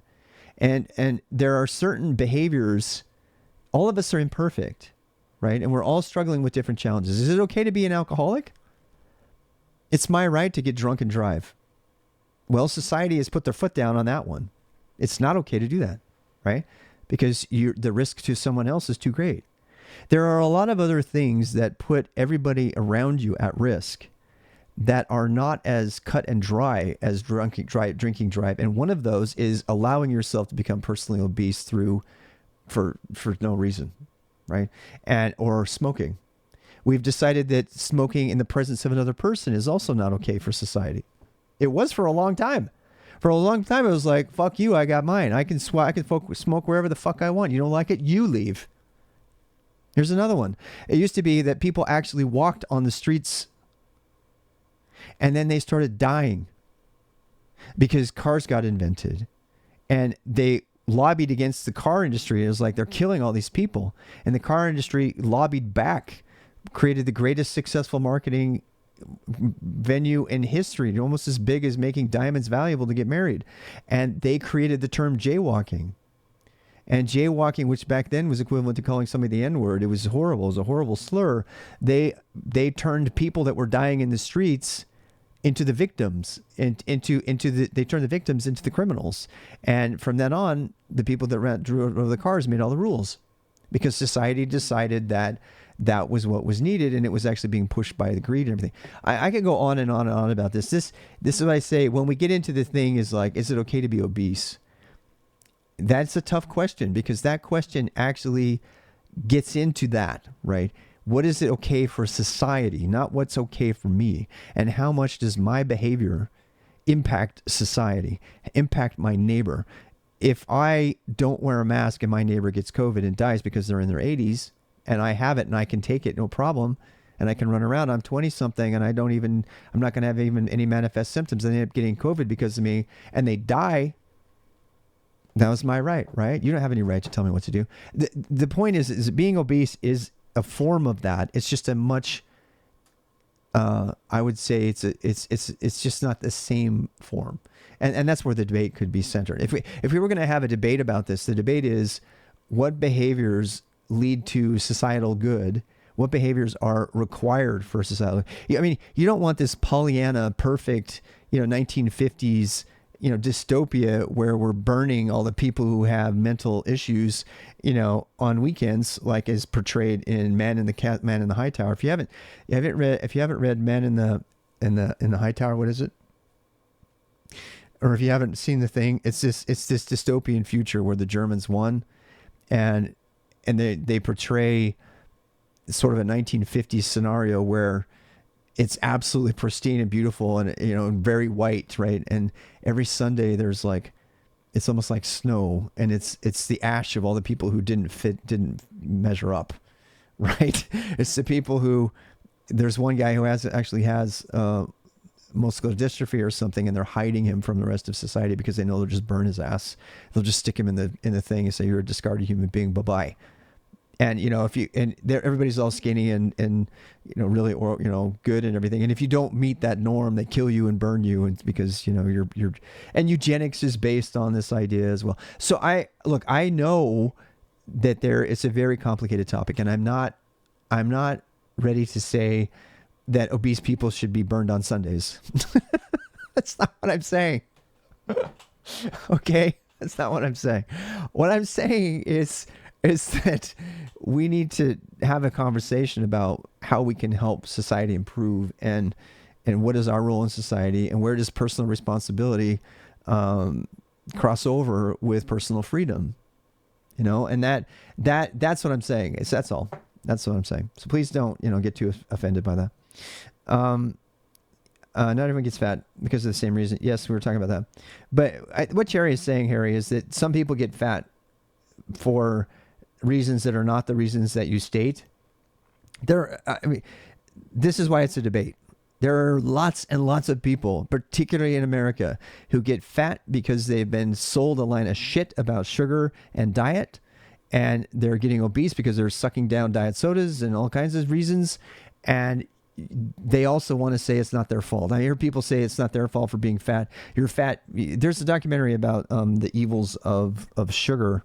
It's actually really, really interesting, and how sugar industry is killing more people than cocaine. And it's absolutely fascinating if you get a chance to watch it. The strange thing is that sugar and cocaine are the same thing in one sense. They are both concentrates of things that occur in nature. And this particular documentary gets into the danger of concentrates. Whenever you take something that exists naturally in nature and you concentrate it down, which goes for flour too. You could, as soon as grain started becoming a thing, humans didn't have a lot of hard time. In my opinion, they probably didn't have a lot of hard time with obesity and stuff like that when they were hunting and gathering and stuff like that, because there was a bigger balance. But we're having to deal with a bunch of things. And then when some asshole comes out and says that fat is bad for us in the 80s, and then snack wells become free game, we're going to use as much sugar as we want. And then we are facing the 87% or something like that of Americans are morbidly obese today. And that includes me 3 months ago. And that's a medical definition, by the way. That's not some name calling. That's the medical definition for being, I think, above 30% body fat. And so, anyway, it's a health epidemic. It's an absolute health epidemic. We have diabetes more than we've ever had, type 2, in kids. We have type 2 diabetes in kids that are 14, 15. We've never seen this before. So it is a health crisis, and it's not just about longevity. It's about health. So we have to have a conversation about what's okay. It's not okay for a 14-year-old to have type 2 diabetes. It's also not okay for a 14-year-old or an 18-year-old to die from head trauma because of football.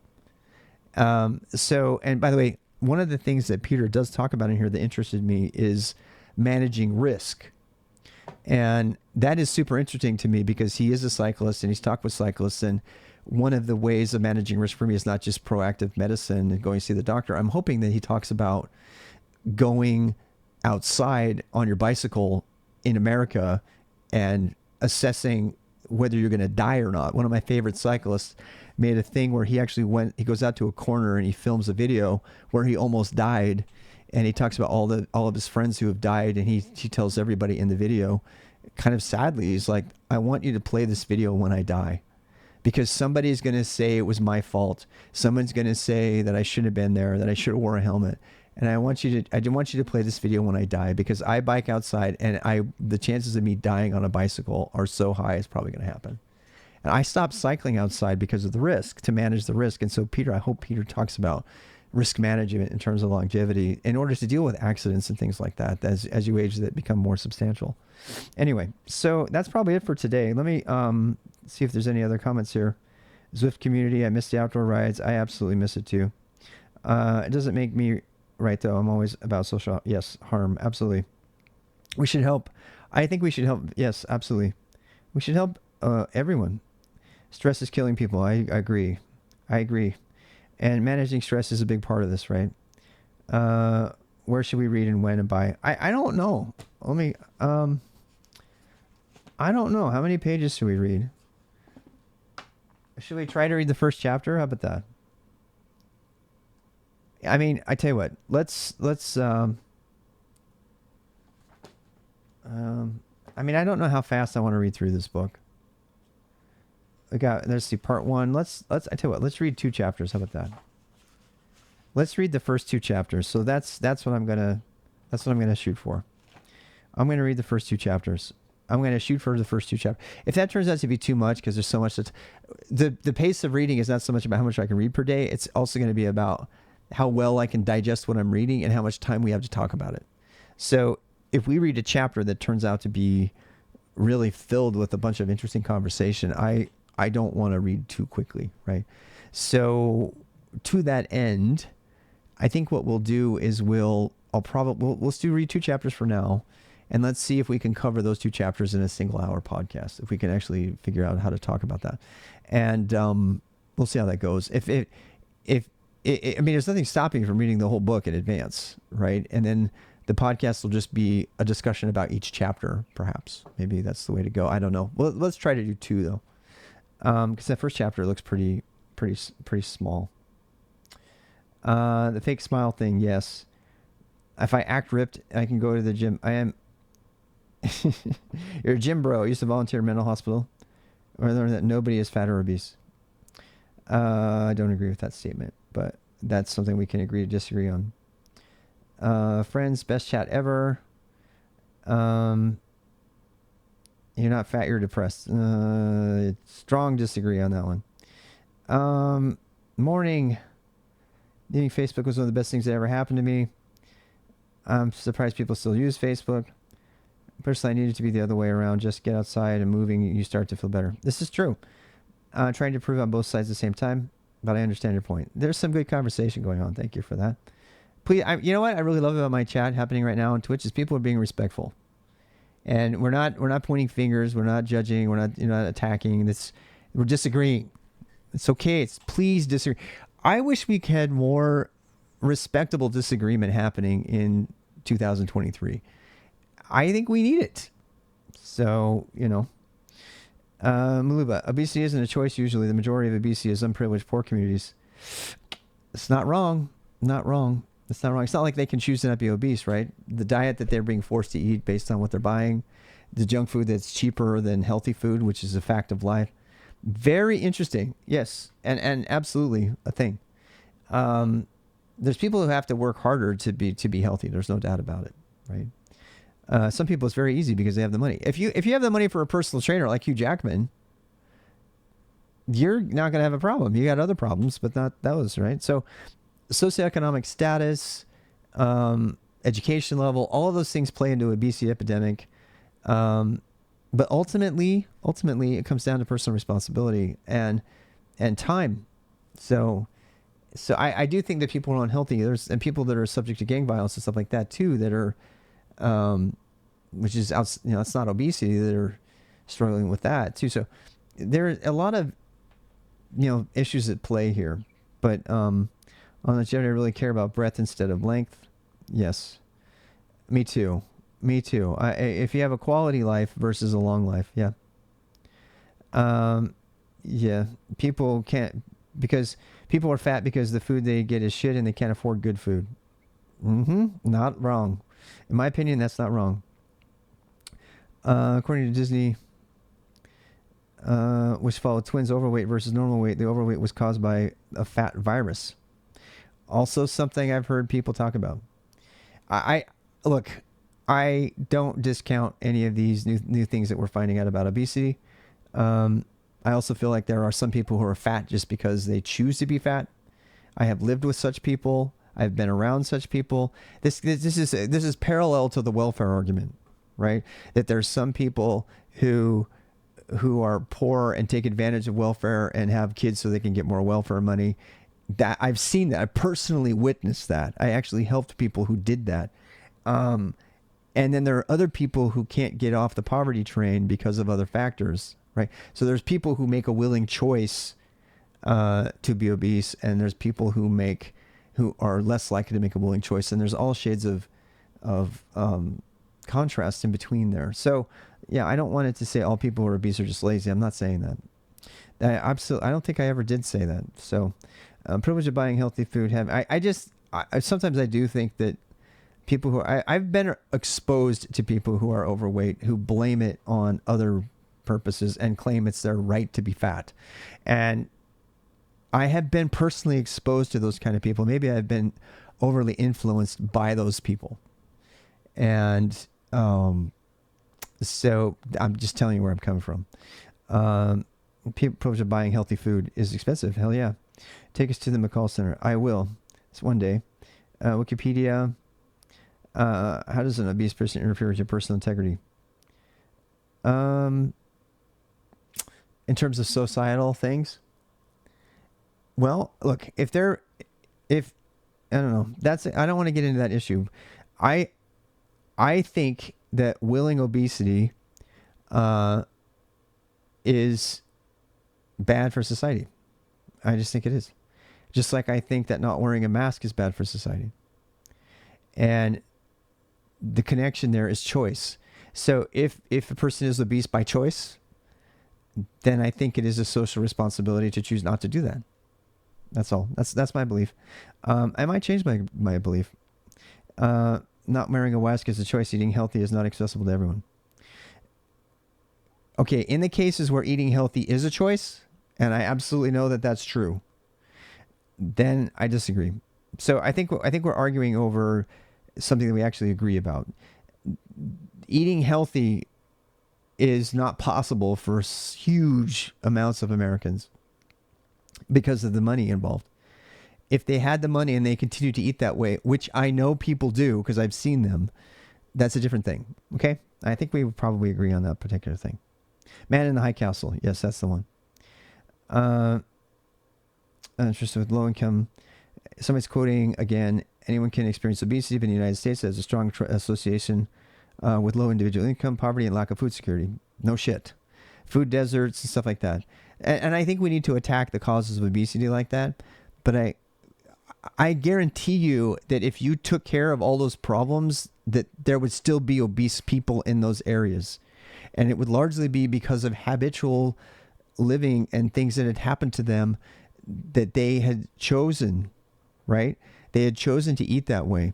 They have chosen to not go for a walk. They have chosen to, how hard is it for you to just go outside and go for a walk? I have been fighting to keep maybe this is too personal for me. I have been fighting to keep my immediate family healthy since I was 11.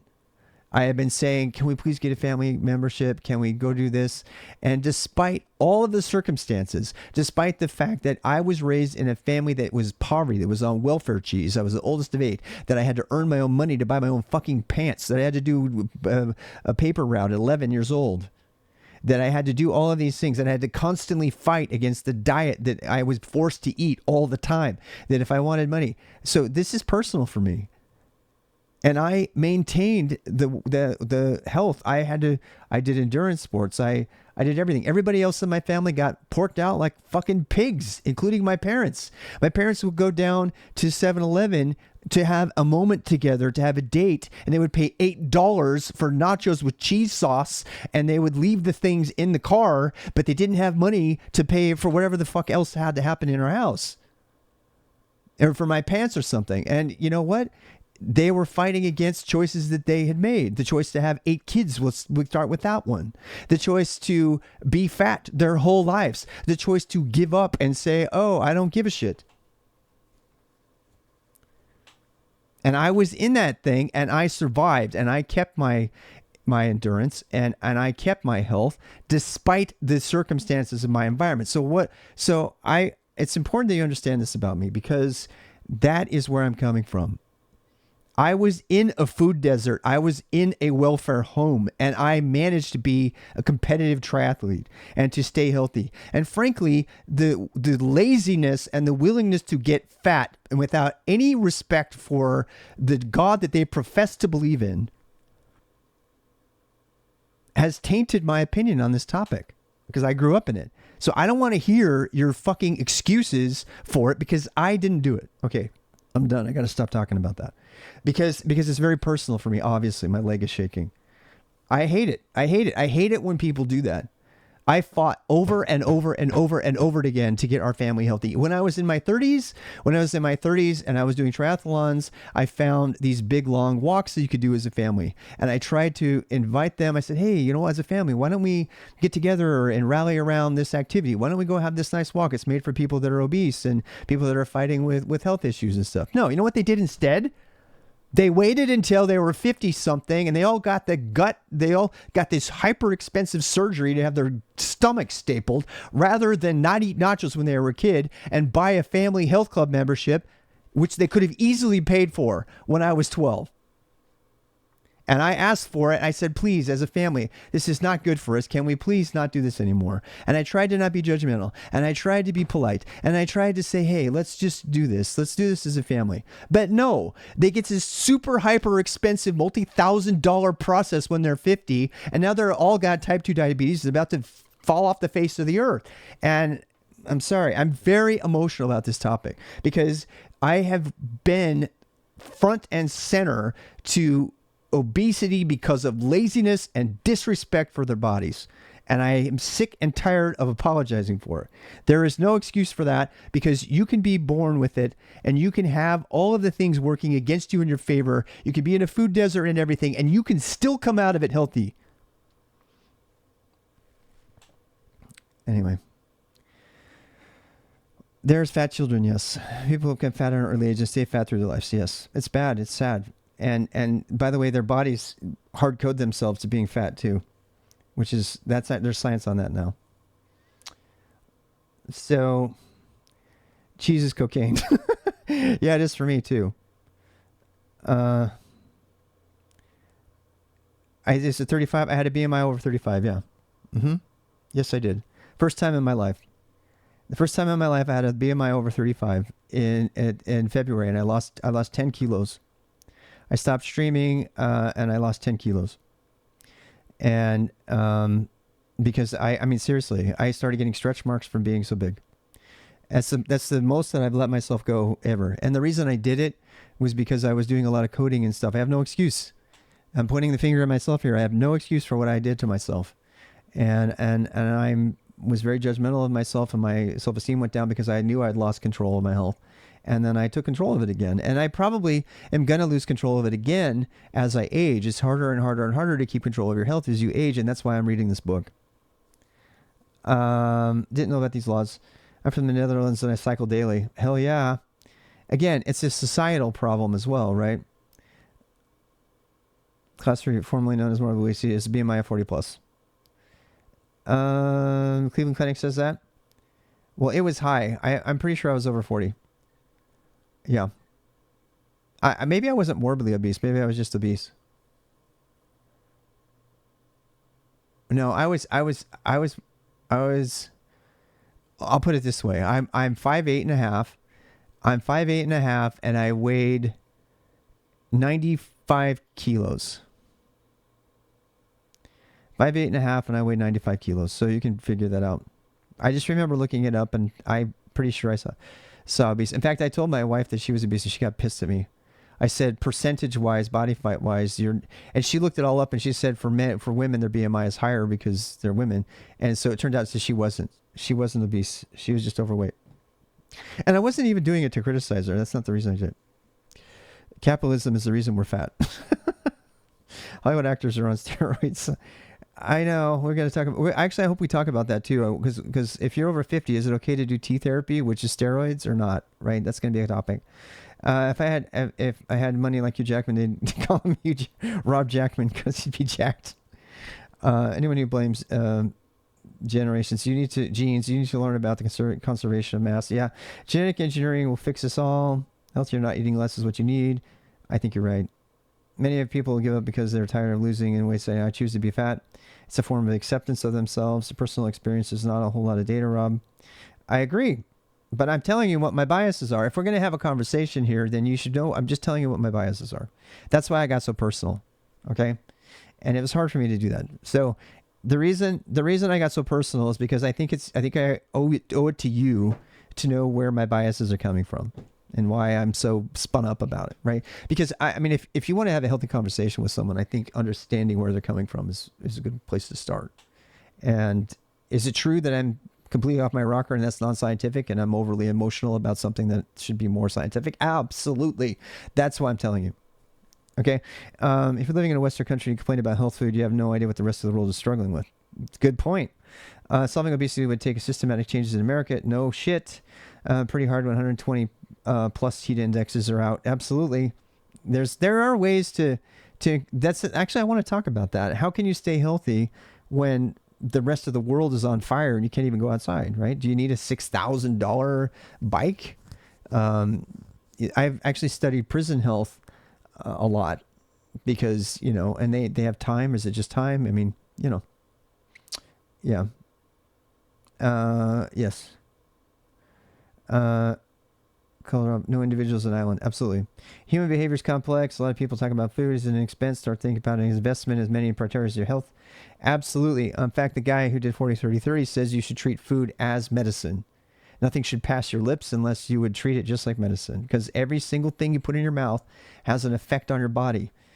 Eating, for example, eating a highly dense sugar changes your blood chemistry based on that thing coming. So you might not think, you might be counting calories. That's the wrong thing to do, because the food that you're eating is changing your body chemistry all the time. And you have to think of it that way. You're taking a pill that's going to change your levels of glucose and stuff like that, and insulin.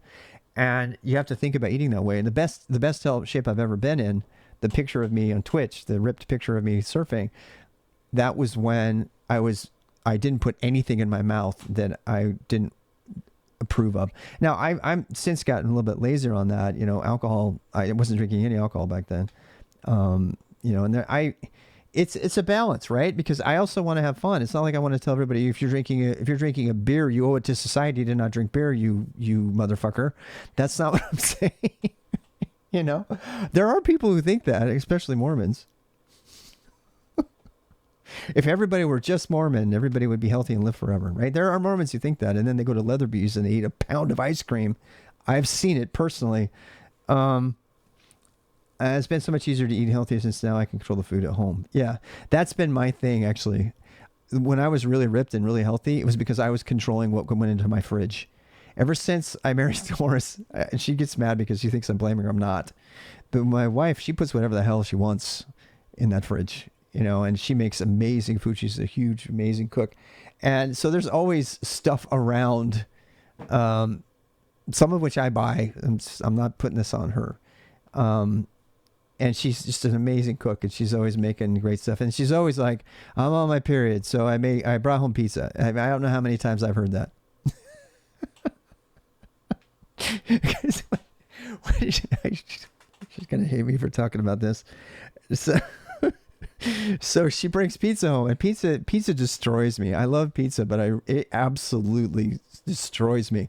The cheese in it, the gluten in it, the empty calories. It's so wonderful, but seriously, 3 pieces of pizza and I am destroyed. It just screws with my blood chemistry for 5 days. It feels like.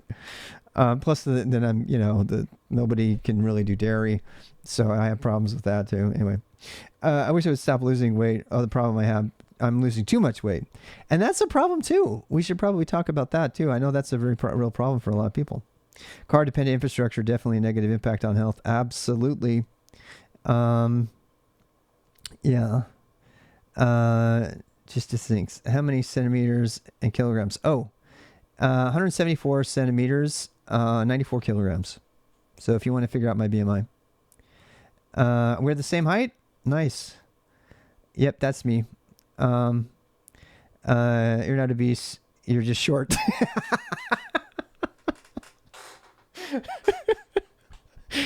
Oh, that's pretty much me and my dad. My dad's a gymnast.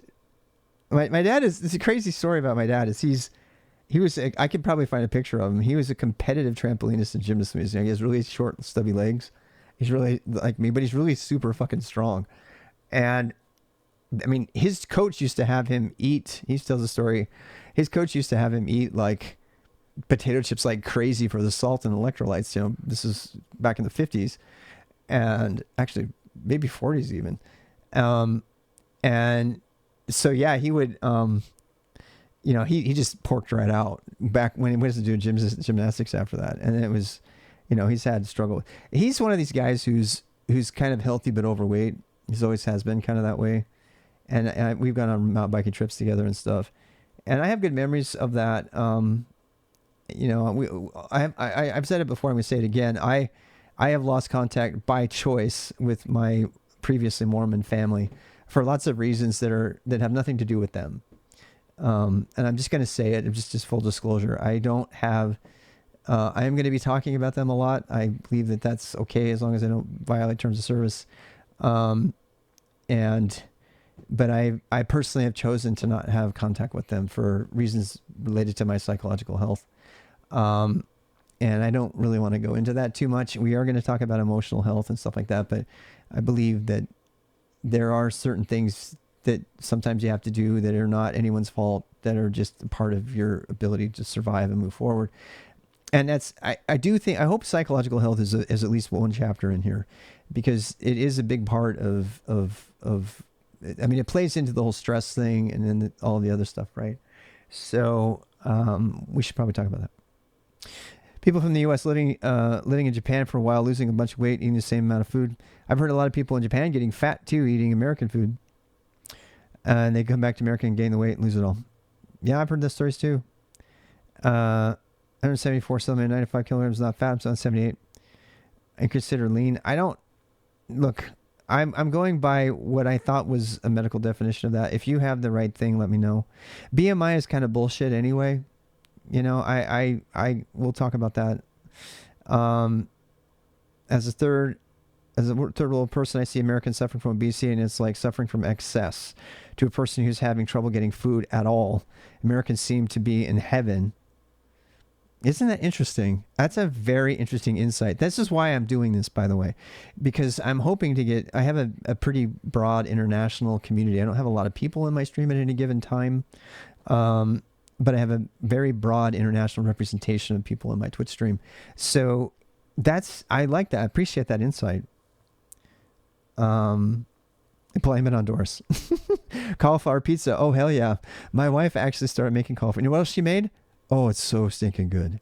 She made, God, what was it? She made pasta out of zucchini. She made this pasta out of zucchini with like red sauce on it. It was 100% vegan. I was vegan for a year and a half, 2 years. That picture of me being ripped, that's when I was vegan. And I'm not vegan now, and I don't necessarily think you need to be vegan. We're not going to talk about the impact on the environment from meat production, but you should definitely look into it. But I just remember she made this I think it was actually raw pasta, and it was zucchini. It was zucchini spaghetti that she had grated, and had this red sauce on it, and it was absolutely decadent. It was just absolutely amazing. Cauliflower pizza, though, that reminded me of it. That's another thing you can do wheat is not necessarily bad. It's just dense. I happen to think that the wheat grains from Monsanto have been modified enough to trigger allergies in people, everybody, and that we're really not allergic to gluten. We're allergic to Monsanto gluten. That is my personal theory. I have no basis of fact on that. I think that this is interesting too, because there are natural grain breads and stuff like that you can get in Germany and other places, and they don't have the same problems. So there's something going on with wheat production in America that I personally believe is being associated with gluten that is not necessarily, but I don't have any evidence to back that up. America's heaven. Actually quit sugar completely for a while. Me too. Like, and then I'm back. I'm eating Smarties. That's worse than taking moderation. Yeah. I was obese in 2013. A lot of work turned around and BMI was 31. Yeah. Someone from Japan says, I lived in Japan for a while. The main reason why everyone loses weight is because you have to walk everywhere. That's my impression of Russia when I lived in New York, frankly. In New York, okay, I mean, I lived most of my life in Utah, and on the street, the average person on the street was much skinnier in New York when I would go to visit. People were walking around. I remember Moscow. God damn, I remember it. You know how I remember? Because all these girls would wear, at the time, they would wear these Russian girls would wear these mini skirts. Mini skirts were mini skirts were popular, and everybody walked around in Moscow. And I just remember how in shape everyone was, including the bigger people, the people that had kind of dad bod, My impression of living in downtown Moscow and on the Volga Ring, on the ship and everything, was that the Russians in general, I mean, they had different issues, right? But that Russians in general, when I was there, on the whole, were superiorly higher in overall health. They had different issues, as I said. They had like really bad mercury-laden sturgeon and stuff like that they had to contend with. But in terms of like fitness and health, I mean, they were amazing, and they would eat a lot, but they would eat healthy food. I mean, but the thing is it wasn't. They didn't eat a lot of veggies. They would have borscht with smetana, and they were big into the mushrooms, and they ate a lot of meat, and the meat that they ate was unrefrigerated. And I mean, and they would drink a lot of beer and stuff and vodka. There were unhealthy Russians for sure, but on the whole, while I was over there, I just remember being really impressed with the overall level of health of Russians of all levels. And that's 100% anecdotal. There's no proof of that, but I just remember being really impressed by that. But I immediately had to compare that to my few times of walking around in New York. And truth be told, in New York, it's the same thing. In New York, and what am I comparing it to? I'm comparing it to my random experiences in the suburbs of Utah, right? The suburbs of Utah, people are not healthy. Not healthy. The number of people who are under 30 BMI is very, very low all across the board. And I suspect that's related partially to poverty and a bunch of other reasons. Next week, and we'll do this on Sunday. Next Sunday, we'll do a Reader's Day on Sunday. I'll put it on Sunday. Palm pasta I got from Trader Joe's is really good. Oh God, I bet that's good. And when people try to lose weight, they gain muscle, they overthink it. Yeah, I actually have a scale that shows me my weight. I actually put on 1.5 kilos last week, and I'm so glad that I have the scale that I have. And I know it's not completely accurate. I know. But my fat percentage is down to 14%. And before I was lower, but my fat percentage was around 16, 17%. So what that means is all this climbing I've been doing, I'm not seeing it. I'm still seeing, like pockets of adipose tissue and stuff on my upper body, which is driving me crazy. It makes me want to think I can actually get to it by trying to do push-ups or something. I don't know how to get to it. My legs are fine. My legs are awesome, but my upper body is still having problems. It's got lingering fat deposits.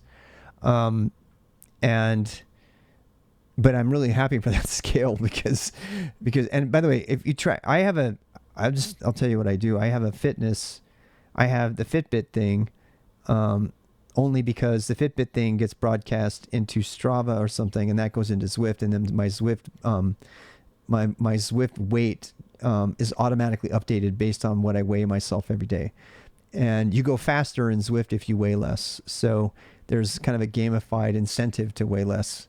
Because if you weigh less, you go fat, you go up the hills faster, you race faster, everything's faster, right? So I kind of like it because it makes me actually, and people say you're not supposed to weigh yourself every day. I disagree. And I want to see what he has to say about this.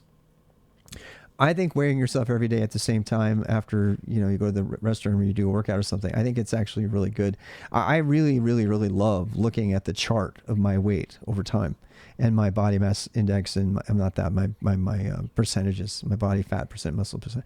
It's kind of fun to see. And if you do it every day, my particular app, I have a smart scale, and it will update.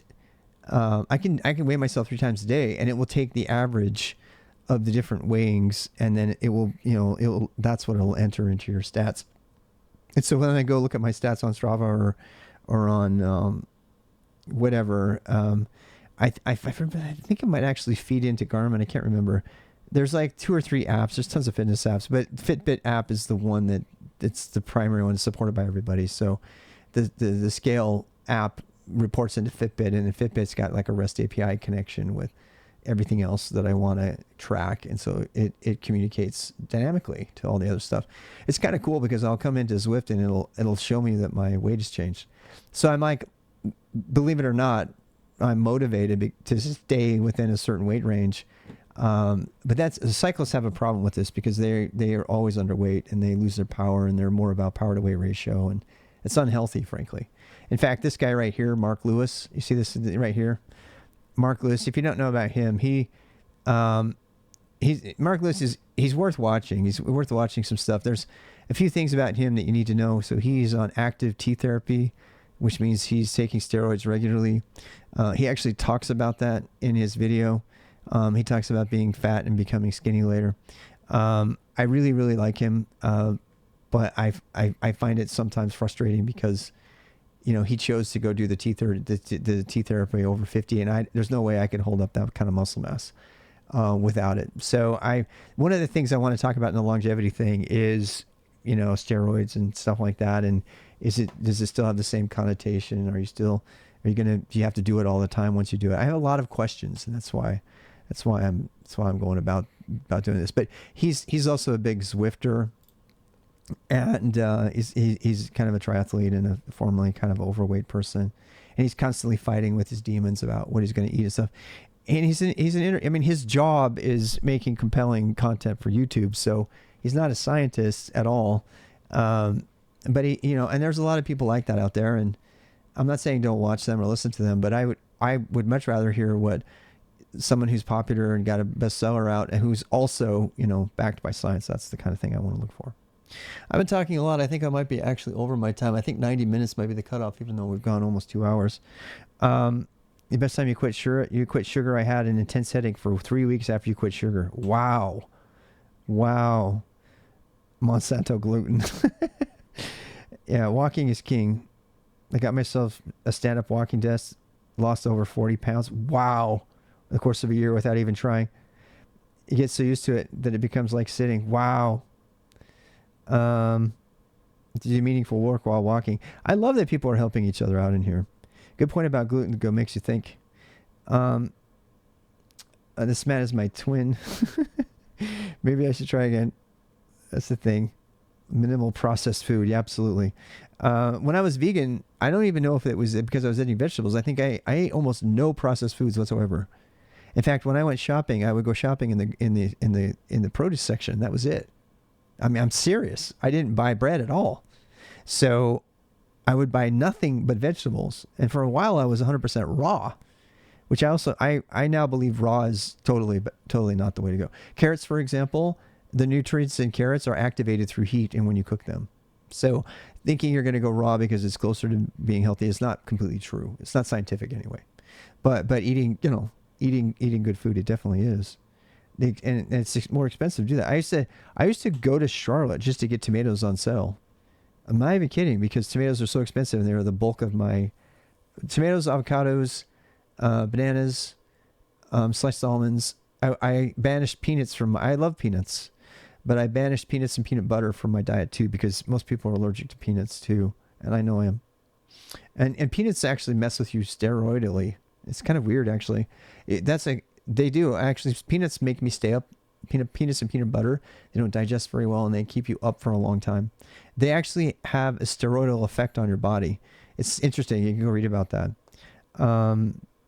It tells fat body percentages. Yeah, it's a fatter. It's a more expensive smart scale. I think it cost me like $70.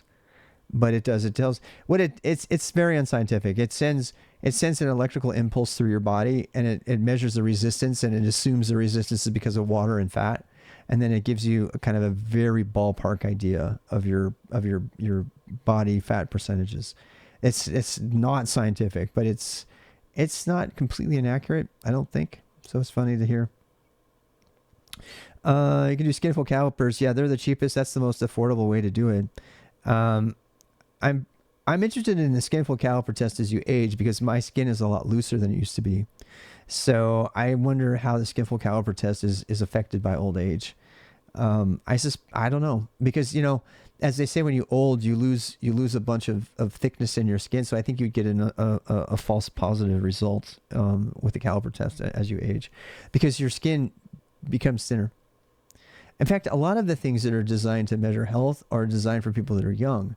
The whole wattage thing on Zwift, we were talking about that, how it being completely out of whack with heart rate. But by the way, during my last Zwift session, I had a strap, chest rate heart rate monitor, which is the most accurate, and I hit 179 max heart rate, which blew me away because I thought my max heart rate was 176.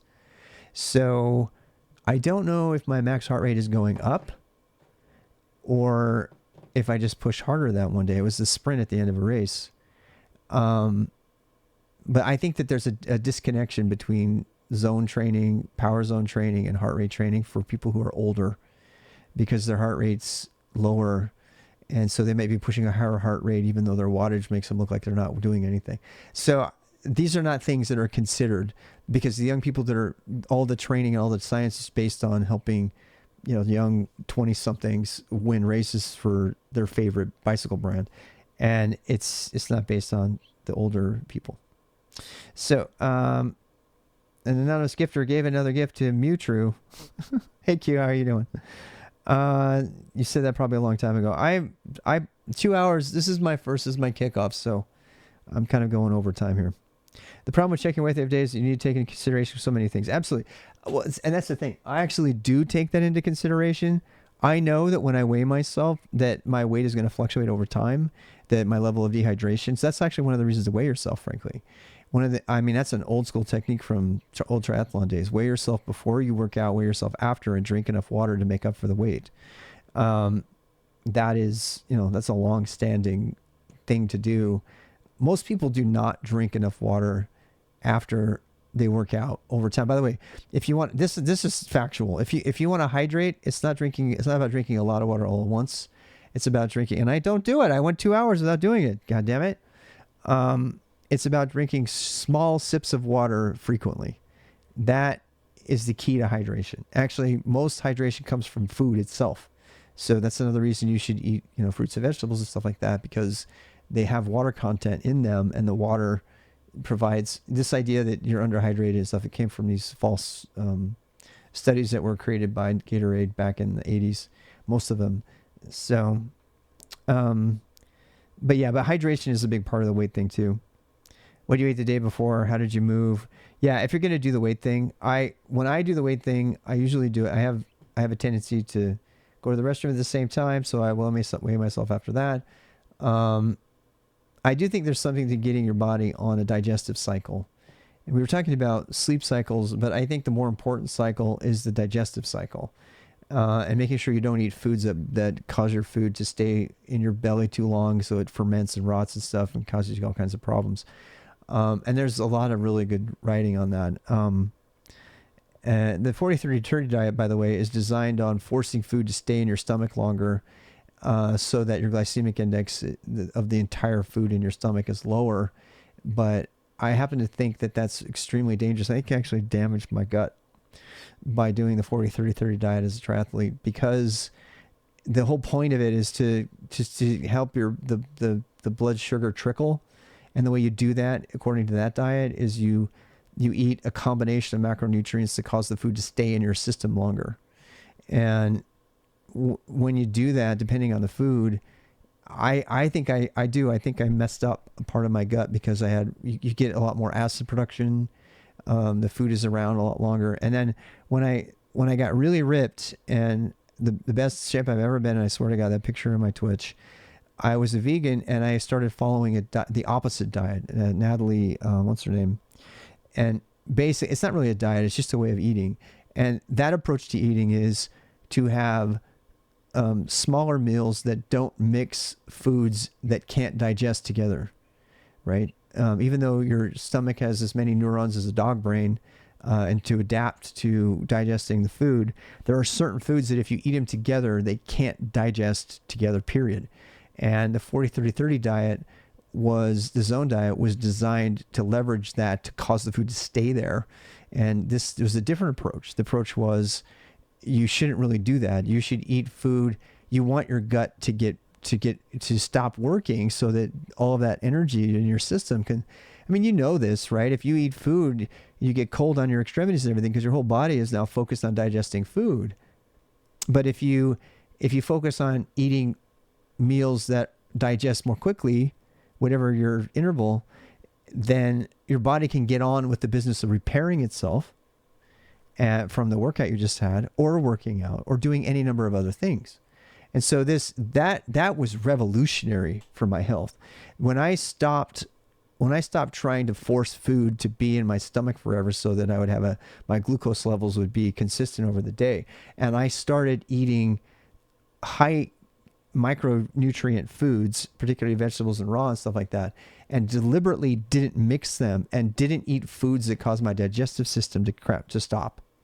The foods that made me really gassy, or they made me, that made me feel bloated and all of that. I identified those foods and only ate foods that came into my system and went out of my system really fast. And a lot of those were liquids, actually. A lot of juicing and stuff like that. It made it easier on my digestive system. And I'm telling you, that absolutely revolutionized my health almost overnight, because my body didn't have to work hard to get those nutrients. It didn't have to to the point where I actually had to add solid food back a little bit more. I started adding, yams and stuff like that because my intestines didn't have anything to grab onto, because I was, and oatmeal. Oatmeal was another one. I would add those foods back, but I remember that was the single biggest thing for me, was to pay attention to your digestion. And if you're feeling bloated, and if your digestion's not working, there's millions of reasons for that, but it could be allergic partially to the food and blah, blah, blah. But more importantly, if you're eating combinations of foods that don't well together. So for example, the standard meat and potatoes meal, the reason it knocks you out and you're on the thing is because you can't digest meat and carb at the same time, period. My surgeon friend is a famous surgeon regionally in Utah. He doesn't do nutrition, but I remember during his medical studies, he was reading in his book one day in our dorm, and out of nowhere, he just said, "Did you know that you can't digest meat and carb at the same time?" And I was a triathlete and everything. He's actually went on to become a triathlete too. I went, "No." And he goes, "Yeah." He goes, chemically, your stomach has to produce totally different enzymes and acids and stuff like that to break down meat from carb and the macronutrients you have. In other words, that stuff can all be in your stomach, but your stomach has to work way, way, way harder to deal with everything that might be in there. And you all know this. Any number of you have probably eaten foods that don't go well together, and they're stuck in your stomach for a very long time. Sometimes you throw them up, right? Because they don't digest. Anyway, so this is gonna be a fun book to read. I'm looking forward to it. Scooby 1961 is your go-to fitness person. No BS, just good old advice. Nice. Jeff Nipper, don't know who that is. He's good too. Stan Ekberg, Eric Berg on YouTube, good for nutrition. They also show keto, but some of the premises of keto are not completely wrong. Peter talks about keto actually, and that's one of the reasons I knew he wasn't bullshitting anybody, because he basically calls out keto. Keto is not good for you. It's not. It is not good for you. Keto is not good for you.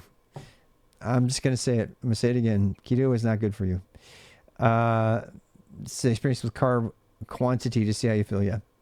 Overly eating. Most people who benefit from keto are just, they're eating way too many carbs in the first place. Right.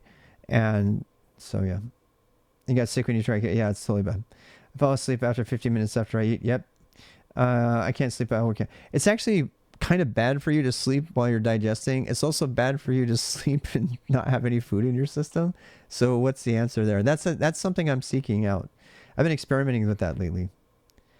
The key to dehydration is drinking alcohol. Yes, alcohol will dehydrate you for sure. Do you know what the number one? You know what has cured me of any kind of hangover? 2 ibuprofen before I go to bed and a full glass of water. I've never once had a hangover. I actually learned that trick from a girl named Pepsi that I met, a good friend of mine.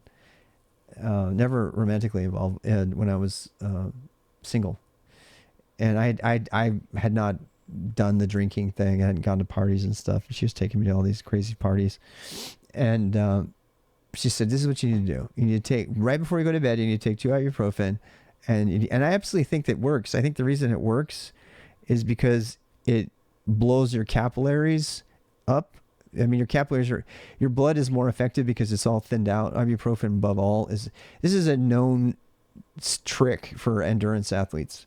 We used to, don't do this. If you do this and you have troubles, and if you're doing a local race and you have 3 ibuprofen before the race, it will thin your blood, and then your blood can work better, right? So your cardiovascular system works better because your blood's a lot thinner. Also, you're high because it's also kind of like cocaine. It's not, but and then if you do that and you add water to that, and then you wake up the next morning, your body's own ability to recover from the poisoning you just gave it from the alcohol is improved, and you'll actually, and plus you're hydrated, so you wake up with hydration. And I've never once had a hangover after that, no matter how much I got drunk the day before.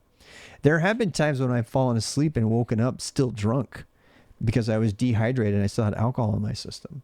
So I think you should just eliminate alcohol, but I'm not going to. I'm not. I want to figure out a way to be able to still do alcohol and have it not affect me. But I don't know. We're going to read about it. Having good poops. Yes, you need good hydration. Intermittent fasting. No, I can't do intermittent fasting. I think some body types can. I don't think I can, though. I actually think I'm pre-diabetic to some degree. I can't. I don't know if it's because I've hard-coded my body this way or if it's just genetic. I don't know. But if I go more than 3 hours without eating, I feel it. I bloat out like crazy. I become this people say that's a factor of the fauna in your gut and you have to reprogram your body by doing a lot of fasting. I don't know. I don't know what I think about that. I think age is a factor. I think what your body is used to eating is a factor. I do know that your body adapts to the foods you eat. I know that because the pros who do pro cycling they do food training. They have to train themselves to eat a certain number of calories in a certain way, and their body has to adapt to eating those calories over time. And when they first eat those calories in whatever form, rice cakes or gels or whatever, their bodies give it up and they spit it. They have bad reactions to it. So part of the training that really serious professional athletes go through in endurance is because they have to take in so many calories, is they have to train their body to process specific foods. And so they find the foods that work for them best, and then those foods don't work at first, but over months of training, their bodies adapt to digesting that food. Whether it's the fauna or it's their stomach getting redialed in or something, that is a medical, sports, scientific fact that happens in pro cycling teams all the time. So that means that your body can adapt to the food you eat. Should you eat the same food all the time so your body adapts to it? I don't know. Should you mix it up all the time to keep your body guessing so that it gets good at digesting everything well? Is it going to create a better, biologically diverse, biome in your gut? Well, you're not going to get candida from gluten, right? At least, but I don't know. Lots of good questions there.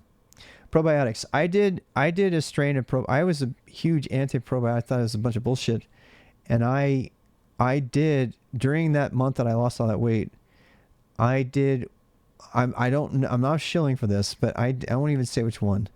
I did a strain. It was like a $75 thing of probiotics, and I took 2 probiotic pills every day during that time. I also was working out and a bunch of other stuff, so I can't say that was the fundamental difference. But I did do a strain of, a one run of probiotics for like 30, 40 days. And I absolutely think that there's something to do with gut health with all of this. I think the safest way to go about doing that is to just start eating better food and to frankly remove, I personally, I can't do dairy, I can't do gluten, and I can't really do peanuts. I love them all, but I know that if even a little of it touches my system, it changes my system. So like if I even have like one piece of cheese, it messes with something about my gut for a week. It's not just, the next day I can feel the inflammation. As I said, I think food is medicine, and I think we have to figure out how our bodies react differently. I'm interested to see what the book has to say. Stopped sodas a lot years ago. Tried tea instead. Good. Maternal grandmother is from Oxfordshire. They're literally tea in my veins. Tracito, what is the tool to use to show the home glomp diagram? It's called Excalidraw. Yep. Yep, it's called Excalidraw. It's not right here. Excalidraw.com. This is something from somebody's asking me about my tech stream stuff. So we're getting close to the end here. We're over 2 hours. So I did allocate about 3 hours for this kickoff, and I'm glad everybody's kind of into it. There's not that many people here, but that's fine. I expected that to be the case. I mean, there's 40, 50 of us. That's fine. When I reached 30 years old, I started to care about what I ate and drank. I was eating junk food constantly. It took me over for my body to adjust to eating veggies every day. But I feel the change this night and day. I'm even more sleepy. And this is the thing. Your body will adapt to what you eat. And you won't even want to eat it at first. But I noticed this when I went vegan. As soon as I went vegan, my body started craving the specific green smoothie that I was having. I mean, I would have like violent cravings for that smoothie because my body was saying, oh, in fact, to this day, if I have that exact same combination of smoothie, my body will just like give me a rush of dopamine right after I drink it. And it's almost like, oh my God, where has that smoothie been? I forgot all about that smoothie. Your stomach is as smart as a dog brain. And it has all the ability to reward you if you do things it likes. And it's just absolutely amazing. I think that needs to be considered a lot more. If you erupt and don't try keto, you'll feel terrible after you work out. Yeah, well, you got to have carbs to work out. Fun fact. Water in a hot bath can do magic. Hell yeah. We can do by hangovers. Never drink alcohol. You have to have some carbs to stay in a furnace. Absolutely. Did you guys see me bonk the other day? Because I didn't have any carbs. I started working out. I started to climb the Alps in Zwift, and I totally bonked. Bonk, bonk, bonk, bonk, bonk. I could not even move. I was like, honey, bring me my gel. I was like drinking gels. I was like mainlining gel. This light corn syrup is pure glucose. This is the closest form of the sugar that's actually in your bloodstream that you can drink. I'm holding up a gel flask. Light corn syrup is the closest form of sugar that goes into your blood possible. If you this is drinking light fructose glucose like this is the single closest thing to mainlining or injecting blood sugar directly into your bloodstream. And you normally don't ever want to do that, right? If you're a diabetic and you're going to go insulin shock, you probably keep lifesavers or some kind of gel around or something like that to keep yourself healthy, because they can, all kinds of stuff happens if they go into shock. But if you bonk and you have marathoners suck on, Sour Patch Kids, things like that, same idea. Sugar is not always bad. Particularly for endurance athletes. If you're doing anything over 2 hours, you have to supplement with some kind of carb that can enter your bloodstream. Complex carbs are great and all, but they sit in your stomach and your stomach has to digest them, and not always a good thing depending on what event you're doing. Cannabis protects your brains from the effect of alcohol. Did not know that. Fighting off jet lag. I don't understand much about nutrition. Here's the cheapest fuck, so I mostly depend on her. Experiment and hurt yourself. Yes, I can't code on empty stomach. I eat once a day. Everybody's different in that regard, I have a feeling. I tried ashwagandha and berberine before alcohol with some success in preventing hangovers. Interesting. Normal behavior, you need to let your body adjust. Drink a cup of tea when you feel hungry. Problem solved. You know what else? You know what else cured my hunger cravings? Just a teeny tiny bit of apple cider vinegar. It did, absolutely did. I have a feeling that it tricks your stomach by producing acid that you would normally produce when you're eating. This is my theory. I have no science for this. Somebody said that if you wanted to curb your hunger cravings, that you should try apple cider vinegar. And the first time I did, I drank way too much and it made me sick. But then I found out if I just took a little tiny bit of apple cider vinegar when I felt the pain and craving, that it went away immediately. My craving for food, the sharp pain in my gut just went away. And my theory on that, I don't have any science about this, but my theory on that is because it's acid, your stomach processes, you trick it. It tricks it. It processes the acid and it's like, oh, we're already digesting something here, right? I think that's what's, I don't know. And so for some reason, your stomach just totally stops complaining. It's so weird. It's kind of freaky, actually. It's almost like you're turning the off button on hunger because it's completely disgusting, right? And it's bad for your teeth because it's acid, but it gets to your stomach, and when it hits your stomach, my stomach just stops complaining completely. It's fully satisfied. I actually feel full. It's really weird. It's so weird. I have no explanation for this. Please don't hurt yourself. Be very careful if you're going to do this. There's no science based on it. I'm just telling my experience. Carbs on training days. Yes. Still no keto. You feel hungry is because the body misses electrolytes. Maybe. Intermittent fasting, eating window, vitamins, power, coffee, morning. Yes. Everybody, thank you. Your body is a smoothie. Have you tried honey? Yeah. Yeah, I like honey too. Honey. The problem with honey is it's more complex. Honey's probably would be probably better for me because it does include local, especially local honey. They say local honey is the best way to get over hay fever. And since I'm eating pure carbs in gel form, maple syrup is another thing. It's really popular with marathoners. I think that might be a thing. 80 to 100 grams of sugar per hour of training, but you have to train your gut. Yeah. And Malub is a triathlete too. So this is great. I love the participation. Thank you for being here. I like that you mentioned honey. I'm actually going to try honey in a gel flask. I have really bad problems with hay fever, particularly crepe myrtle. And one of the age-old remedies for hay fever is eating local honey. And because it comes with all the allergens in it. And so you're like, it's basically allergy therapy. You're like dosing yourself with micro allergens all the time. So I don't eat that much gel, only when I'm like on a harder workout or something like that. So I actually have 2 gel flasks. I'm going to put some local honey. I'm going to put some local honey in a gel flask based on that and see what happens. It might help me with my allergies. That's a pretty substantial. I've heard that recommendation more than once. I don't know if it actually is coming from an allergist though. That would be interesting to know. But yeah, I've heard one of the main ways to get over allergies is to do that. So all good things. I'm going to stop streaming this stuff now, and I'm actually going to take a small break, and I am maple syrup if you're Canadian. Yeah. I'm going to hop on my bike pretty much now.